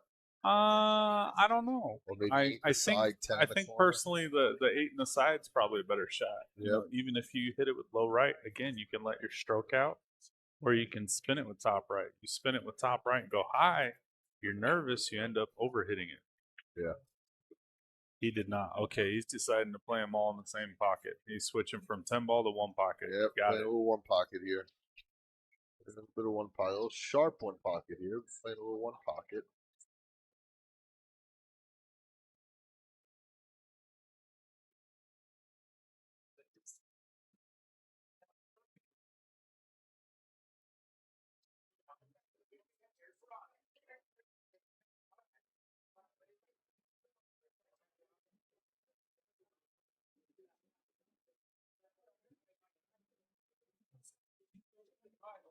Good confident stroke right there. And he hit it with the dash it inside to make sure he didn't scratch in the side. A good shot.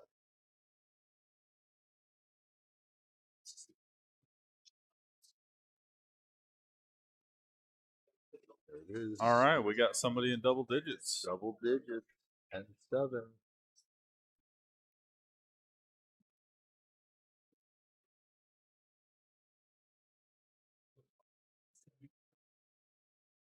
Not to give away my own little quirks and stuff, right? So here I am playing Philip last time. We go 10-10. We were giving games back and forth, 1 each, 1 each, 1 each. And then finally, 10-10, I said, okay, enough's enough. Bear down, focus, play. You know, and it's like I know I should have that from the beginning, but it's almost as if sometimes I'm playing like conserve the energy almost, you know, and try and hang around, and then I want to be like that racehorse. I see the finish line and just take off. Oh, he's making 2 That's balls great. on Wow. the break. The 1 ball looks like it's feasible to cut, but it might be a little close to the rail. 7-8, a little Yep. messed up.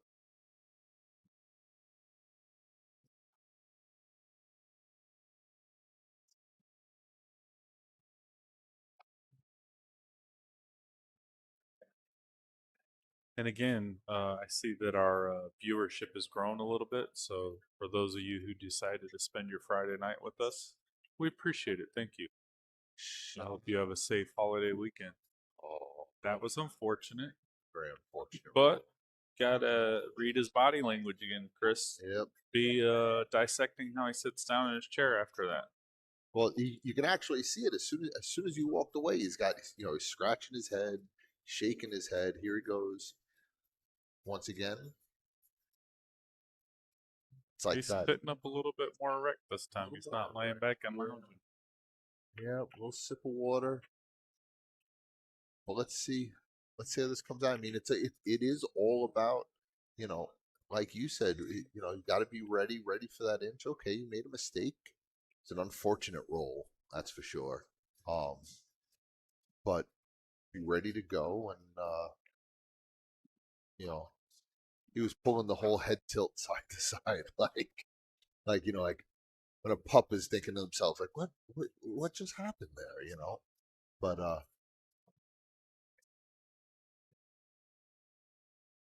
see how Jay takes us on. I mean, she's got an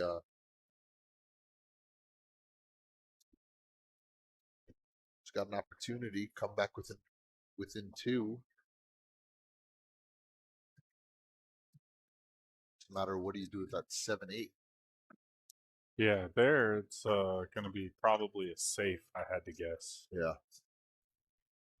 Unless you use the 6 ball in the side pocket to break it out. break it out. Yep. I can't tell from here if that's throwable to throw the 8 to the corner, but I don't think so. They're too far apart.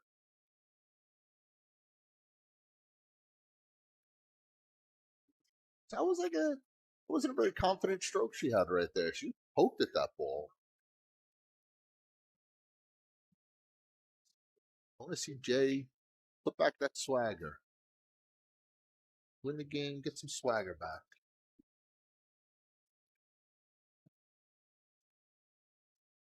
I mean, she's such a competitor.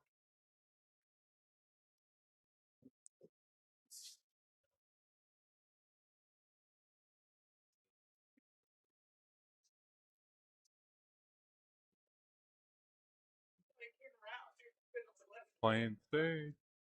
Overhit the cue ball a little. 6 ball's going to be in a favorable position, but the 7-8 still look not good. No. The amateur in me would say, "Oh, thin the 6, try and run into the 7-8." But the guy that's been playing for a little longer says, "If you're gonna try and run into the 7-8, hit the 6, go 2 rails into it." No, I like going right at it with You a like touch going right inside. at it? Now, Okay. I like going at it with speed. Because, again, if you open it, it's tough to dictate it. Here, it's naturally going that direction. Well, find that It's tough side. to open it and then close it again. Yeah. Now, for the shot that he's about to do, play a stop shot, welder to the 8. Yep. I don't see him. Yeah, he just pushed his hand. He's playing safe. So I'm curious to make sure he doesn't overhit it. He did not. Or did he? Oh my. But I like Jay to kick this ball in because it's in the jaws. So all she's doing is lagging the cue ball down table and back. Shoot the 8 in the side of the corner. Now, folks, just because the ball's in the pocket, you do the math, split the angle, kick the ball. You have to fundamentally be well placed and still so you do not put a residue of spin. So think about it as like a tire alignment. If you hit it a hair off and that 2-inch ball rolls 8 feet down and 9 feet back, and that alignment's a hair off, it's going to exaggerate, and then it's going to be worse and worse by the time you get to your destination.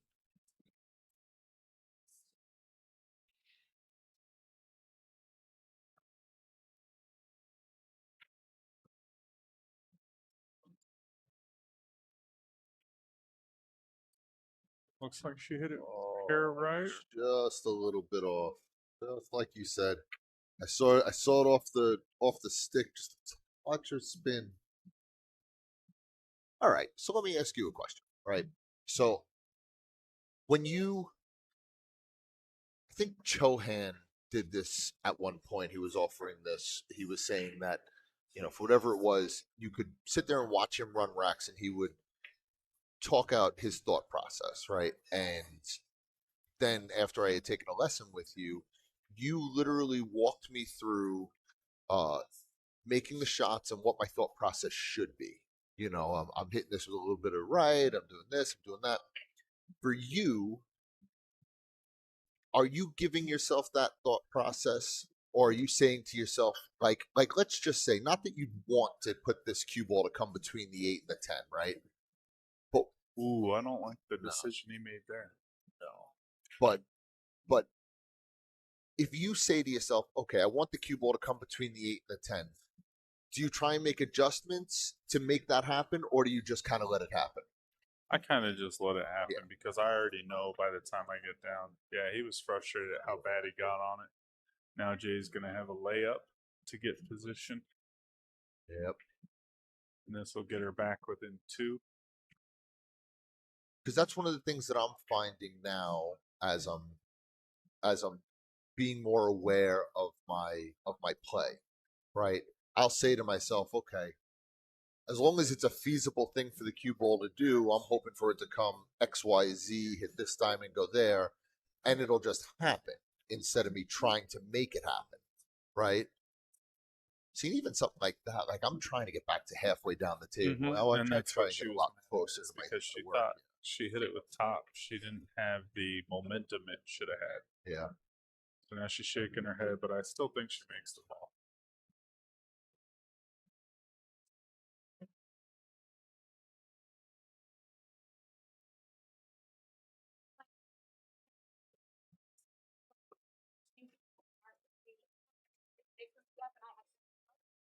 What a shot. Fine, great shot. All right, so we got a 10-8 race. 10-8. Here we go. Another restroom break. If you'll excuse me, guys, I've been sitting here for 3 hours without a break. I'm going to get up and use the facilities for a moment, so I'll be right back. Don't worry, everyone. I'll hang around with you. I'll keep you busy for a little bit. So just a reminder, head over to aboveallmindset.com.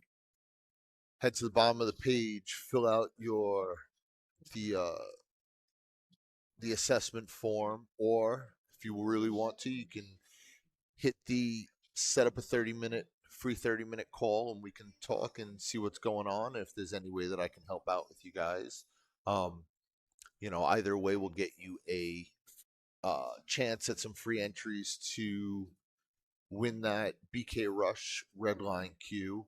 Also, want to give a shout out to Dozer's Grill.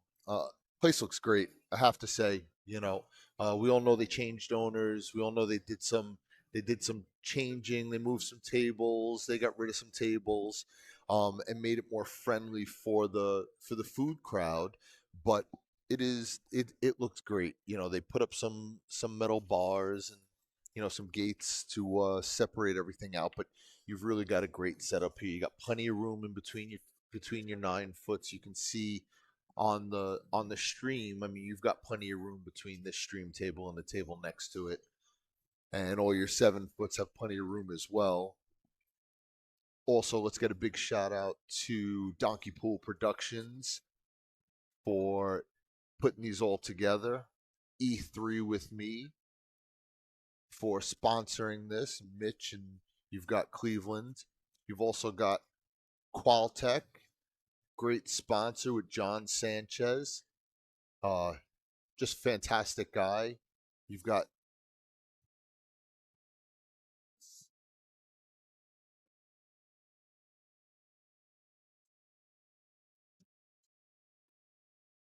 sorry, I just had someone talking to me over there. You got Tiki Plumbing with Jesse Guerrero. Another great guy. You got Mike Wynn Realty. Man, does he do a lot for this community? A huge shout out for him. Him and John Sanchez and Cleveland, and I mean, these are all great guys. They're all doing great stuff. Wow. Scratch on the break. Jay with momentum scratches on the break with a nice wide open table. You got Zaid coming to the table after a quick bathroom break. Threw a little water on his face. and he sees a nice wide open table with man, it almost looks like a tic-tac-toe, just everything kind of leads to each other. One, two, three, four up table, five corner, six corner, seven side. I guess seven to the eight might be the only thing that's not simple. And not Much even love that's pretty simple. back at you. You know, Have a good night at work. Don't work too hard. Oh, he has ball in hand. Okay. yes, he does. Joe doesn't work hard.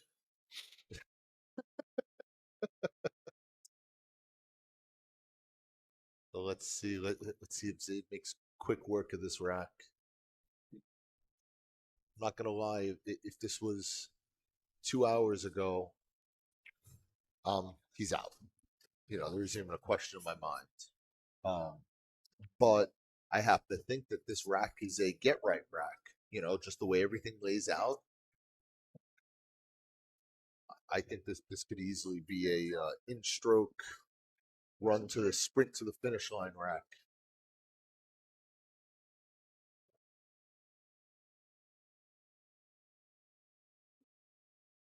You got Jay over there. She's keeping her composure. She knows she's got a nice wide open rack and Zaid at the table, but she's just waiting for her moment. Wait for a moment That's all to you can do.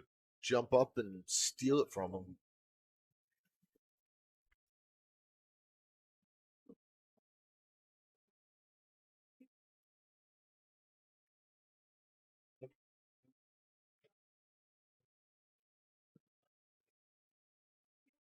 Five in the corner, a little bounce off the rail. Six in the corner, seven in the side.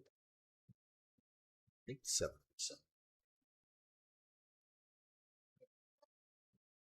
See how he gets there.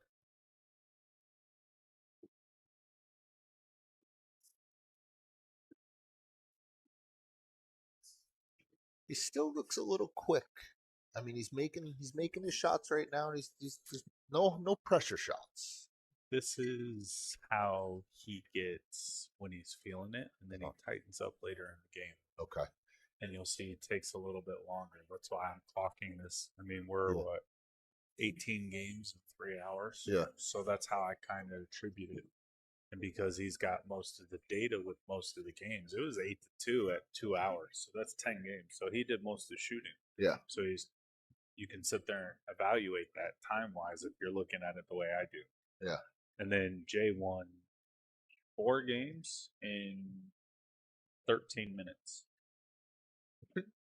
Yeah, if you go back and look at the video, I'm not bullshitting it. Wow. 2 minutes and 2 hours and 15 minutes, I think, was the time where I logged. And you guys just sit here thinking I'm commentating the whole time. This is how much I pay attention.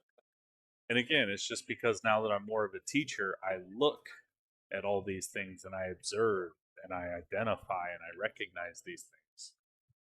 Now, while I think Zaid's favored to make this 8-ball, there it is. Good. Oh, he's that ball good with inside. Did. Wow. I didn't know he had that shot. All right. That's a good shot. So now maybe a little bit of draw on this one.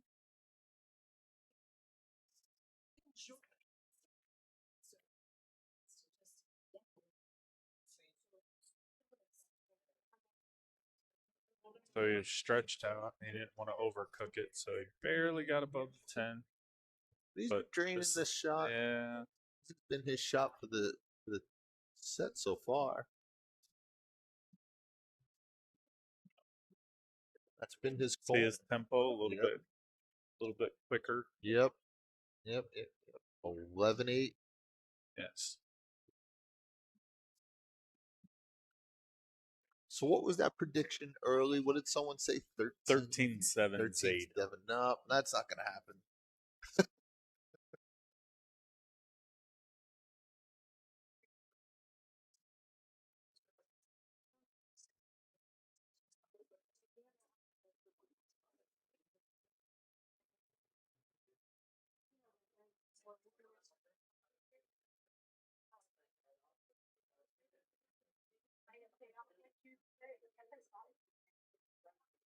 To break 11-8. It's a 5-2 race right now.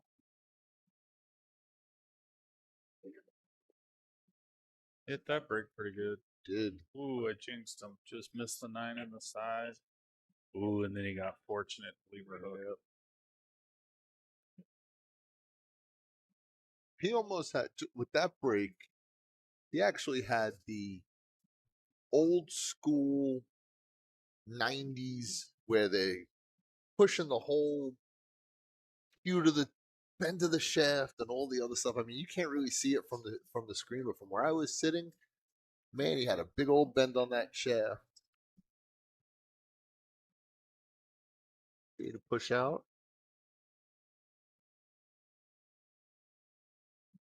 It's a lot of the one to see.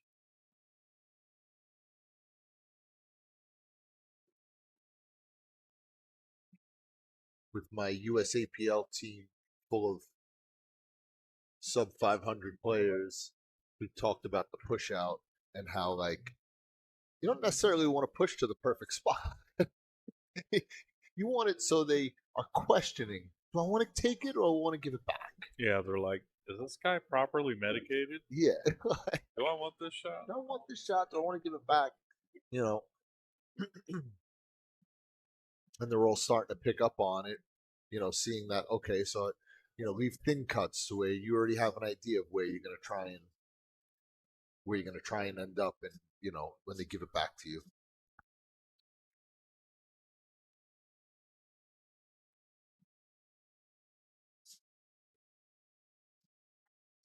By show of participation, who's got dinner plans for their Valentine's Day tomorrow and who's playing pool?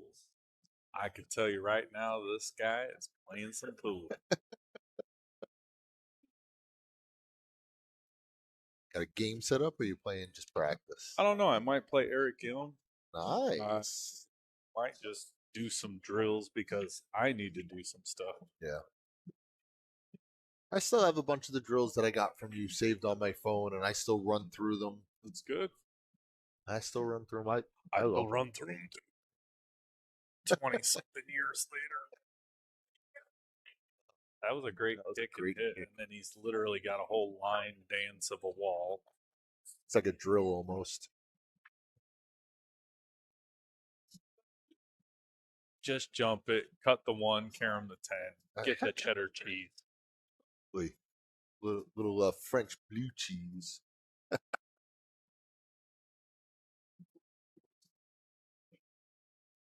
see, she's definitely calling the 10. No, she's playing to hit it. She said.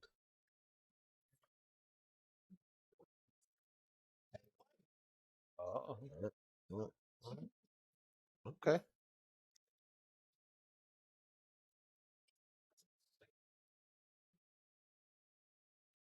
Can hear Tim in the background, nice and loud. I almost spoke up and said, I'll play the winner of that.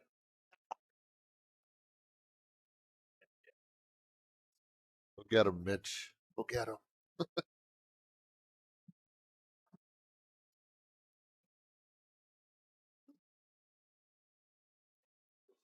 Oh, Zaid might have been a little rattled by the outside noise, chuckling and laughing.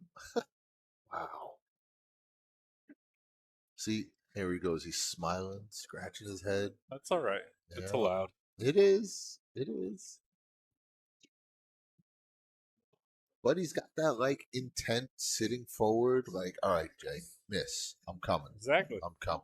I like that. Ooh, she hit that good, but got unfortunate. Yeah. Well, didn't manufacture better on the 2.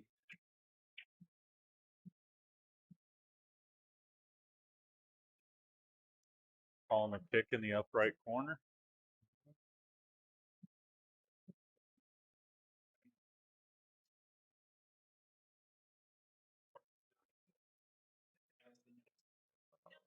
And again, just in case any of you are wondering or how the progress has been, I'm still doing the $1,000 for a year. I don't know why, because I'm a lunatic, but I love it. And I'm very thankful for those that have reached out, as it is what I do for a living. So I greatly appreciate the support, and I hope you appreciate the service that I provide. So, and I look forward to doing it even better through our app. So don't forget the E3 with me experience, because we're coming for you. Good shot. Hit a little timid. Didn't know if he wanted to go side or corner, but now he's just going to take what he gets. Although the balls are moved to one side of the table, this is very similar to a drill trying to Yeah. make the ball come up, come down to the next one, you come back and forth. Well, it's like you can hit this with top right, straighten it out. You can punch it with low, hair right, which is what he did. And then that's the easiest way to overhit it. So now you have to bank, cut, or safe. I had to guess safe. Well, that's what I'm guessing. That's a good safe. All right. To the jump cue or the kick shot. I'm jumping this all day.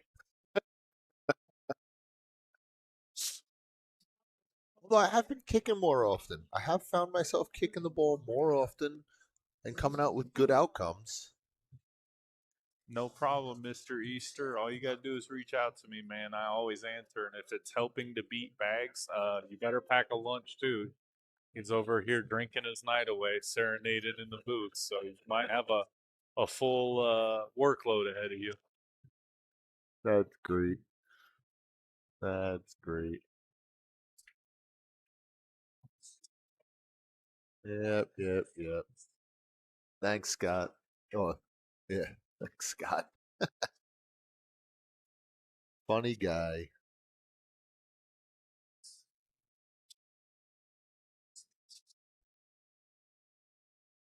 Once again, if you haven't come down and seen Dozers and their new setup and everything, don't be shy. Come on down. They'd love to support. He hit that with a good tempo, good speed, good conviction, but I'm curious to see how he manufactures the rest of the out. Because I wonder if a lot think of he people can stun shoot down a little. top shot. Well, I think he's straight in. Oh. That's why he's like looking and serving. Yeah. So now he's elevating. He's going to draw it.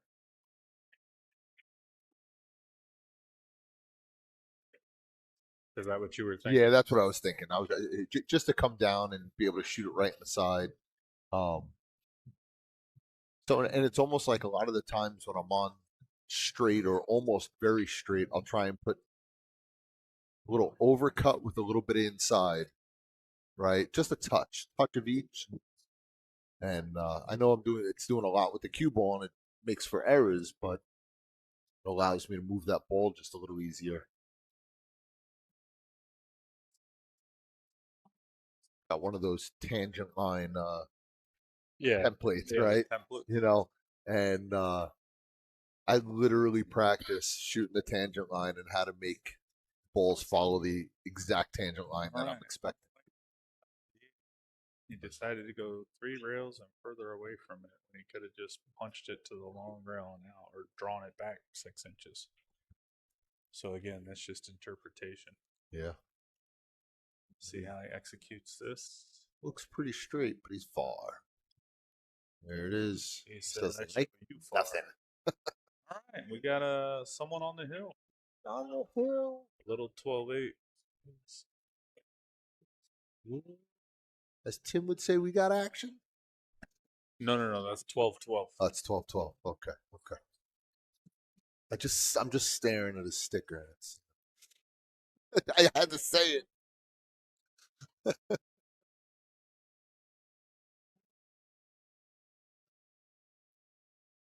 See what we got here. 12-8. Can he close it out?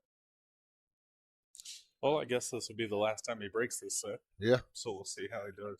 Yep. So what did he go up? He went up 8-2. And then it was 8-7. So she won 5. He hit that one pretty good. He's not getting much love for it. Missed the 4-railer. I mean, this is a really nice lane of rack. Yeah.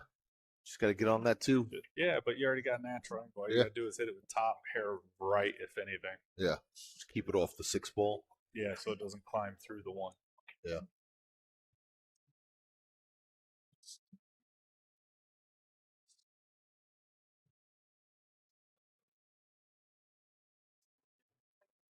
Ooh, do my other kind of talk. Any of you guys in the chat, what's a good restaurant you all had picked out for tomorrow? I'm curious. My belly and we need a tour of something different. Oh, I got one for you. So, date night for the last 4 years, Marie and I have never been to the same place twice. Very cool. And this week, we found a place for, it was a diner. Nice. Plain old diner, right? Out in, like Chandler Gilbert area. When I tell you that might have been one of the best burgers I've had, Oh, I don't doubt it. it was hash browns, eggs, burger, and all the other fixings. Yeah. Yeah. You're talking to my high cholesterol.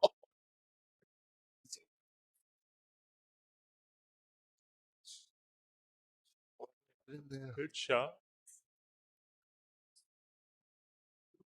All right, so the only real trouble here, pardon my yawning, is the 7 to the 8. Does she decide? Because the 6 ball's right there by the side pocket. So she goes 4 in the corner, 5 in the corner, 6 on the side. But do you draw it? And then you have to draw the 7 ball. So there she kind of decelerated on her stroke a little. And that's attributed to the long bridge that I conveyed all of you. Yeah.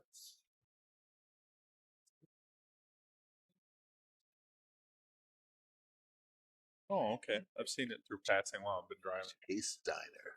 Man, it was so good. Actually, I passed it yesterday. Oh. On my way to the Arizona Snooker Academy. Oh, did she call that? No, she was trying. Oh, but man. he's going to have a jump shot Yeah. that's right by the pocket. I mean, we already know what Chris is doing. All day. All day. I mean, I'd put myself at about 80% to make that 6-ball. and I would be calling my mom in tears, saying I left the easiest jump shot. Now, if the 10 wasn't there and I'm shooting straight with the stick, I'm like 60%. Not a trick. Maybe 50. Ooh, motorboated the side Yes, he pocket. did. Oh, he got lucky. And, no, he didn't. I She's think got he a still rough got first. lucky because it's not, yeah, but it's not a comfortable shot. Because the shape on the 7. So if you slow roll it, then you worry about it rolling off. You worry about not hitting it hard enough. Yeah. Then if you hit it hard, you worry about not getting around because you got to go 3 rails, not be on the 7 for 2 of them, and get past the 8. So it's like, unless she could see all of the 6 ball first, then it's a much better shot. But when you can only see like the left 3/4 of it, and you're like, damn it, I need to hit it with speed. So It's not fun. See how bad she's surveying it, so she's getting a good read to make sure she can serve the cue. I don't want to move again, but I took a look. I think she can see the whole ball. But every time I got down She to went real first, and see what I'm saying? You hit it light and then leave it hanging. and she went draw and a lot of things there. She got down to look at the ball and I looked. She looked at me and was like, oh, look away. I'm sorry for my vulgarities in the booth. I know they won't have me back.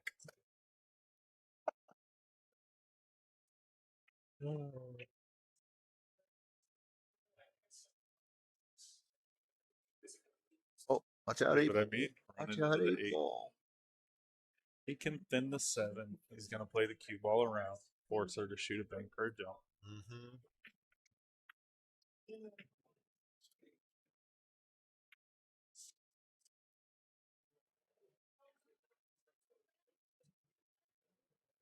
Oh, 10 ball. Missed it. All right. Here goes. 7 in the corner, 8 in the corner, 9 in the side, 10 in the corner. You heard it here, folks. That's what I say from my mid 500 views.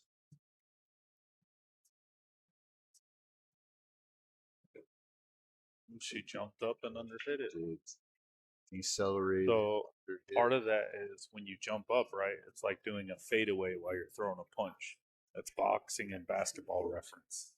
Basketball player, they're fading away, they let it go forward. Well, if you do that with your punch, you don't have your physical mass present behind your fist. So the punch is going to have a lot less purpose, right? A lot less mass. Same thing with a pool shot. You want to stay absolutely still so when you follow through, the weight of your arm, your muscle mass stays behind the momentum of that ball, propels it forward.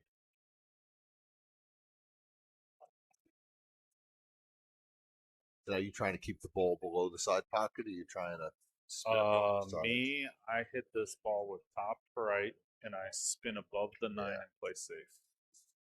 I know people are like, "You play safe?" I'm like, yeah, not often. And then he's like, "We ain't playing with no kids." All right, so Make the 9, take what the table gives you, make 10 in the corner. yeah, Don't try and do anything fancy here. Just don't do the S word.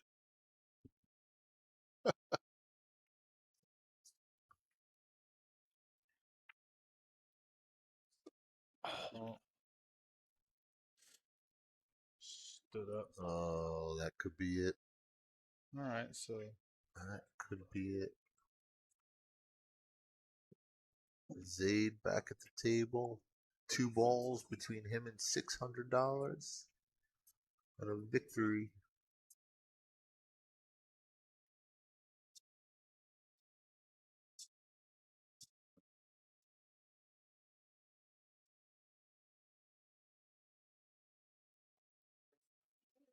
A little under hit that ball.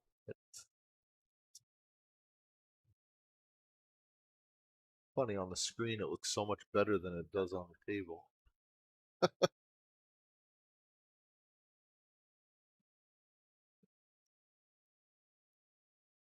There it is, folks. We have a cue ball winner. stops rolling. Okay, all right. Zaid Yousef is your winner this evening. Thank you, and congratulations to Jay. You get a 2-hour lesson with yours truly. Thank you all for tuning in this evening. Chris, thanks for joining us, Hey, bud. thanks We for having me appreciate it. tonight. Thank I you for appreciate it. co-sponsoring the event as well. Absolutely. Hey guys, I'm gonna let you guys know one more time. All above allmindset.com. Head out there. Go ahead and fill out that form at the bottom and get yourself some free entries. All right. Have a happy Friday. Happy Valentine's Day. Yeah, I don't have to worry about that. Happy Valentine's Day to you and the missus, all right? Thanks so much. Thank you all for tuning in. And again, just your local instructor and professional pool player. If you guys need any help with your game, please reach out. If you need someone to talk trash to, you already know who to talk to because I'm good at that too. So I appreciate it. You guys stay safe, be blessed, and thank you to Tim Daniel and Dozers for hosting us this evening. And I hope you guys have a wonderful rest of your weekend. Thanks so much.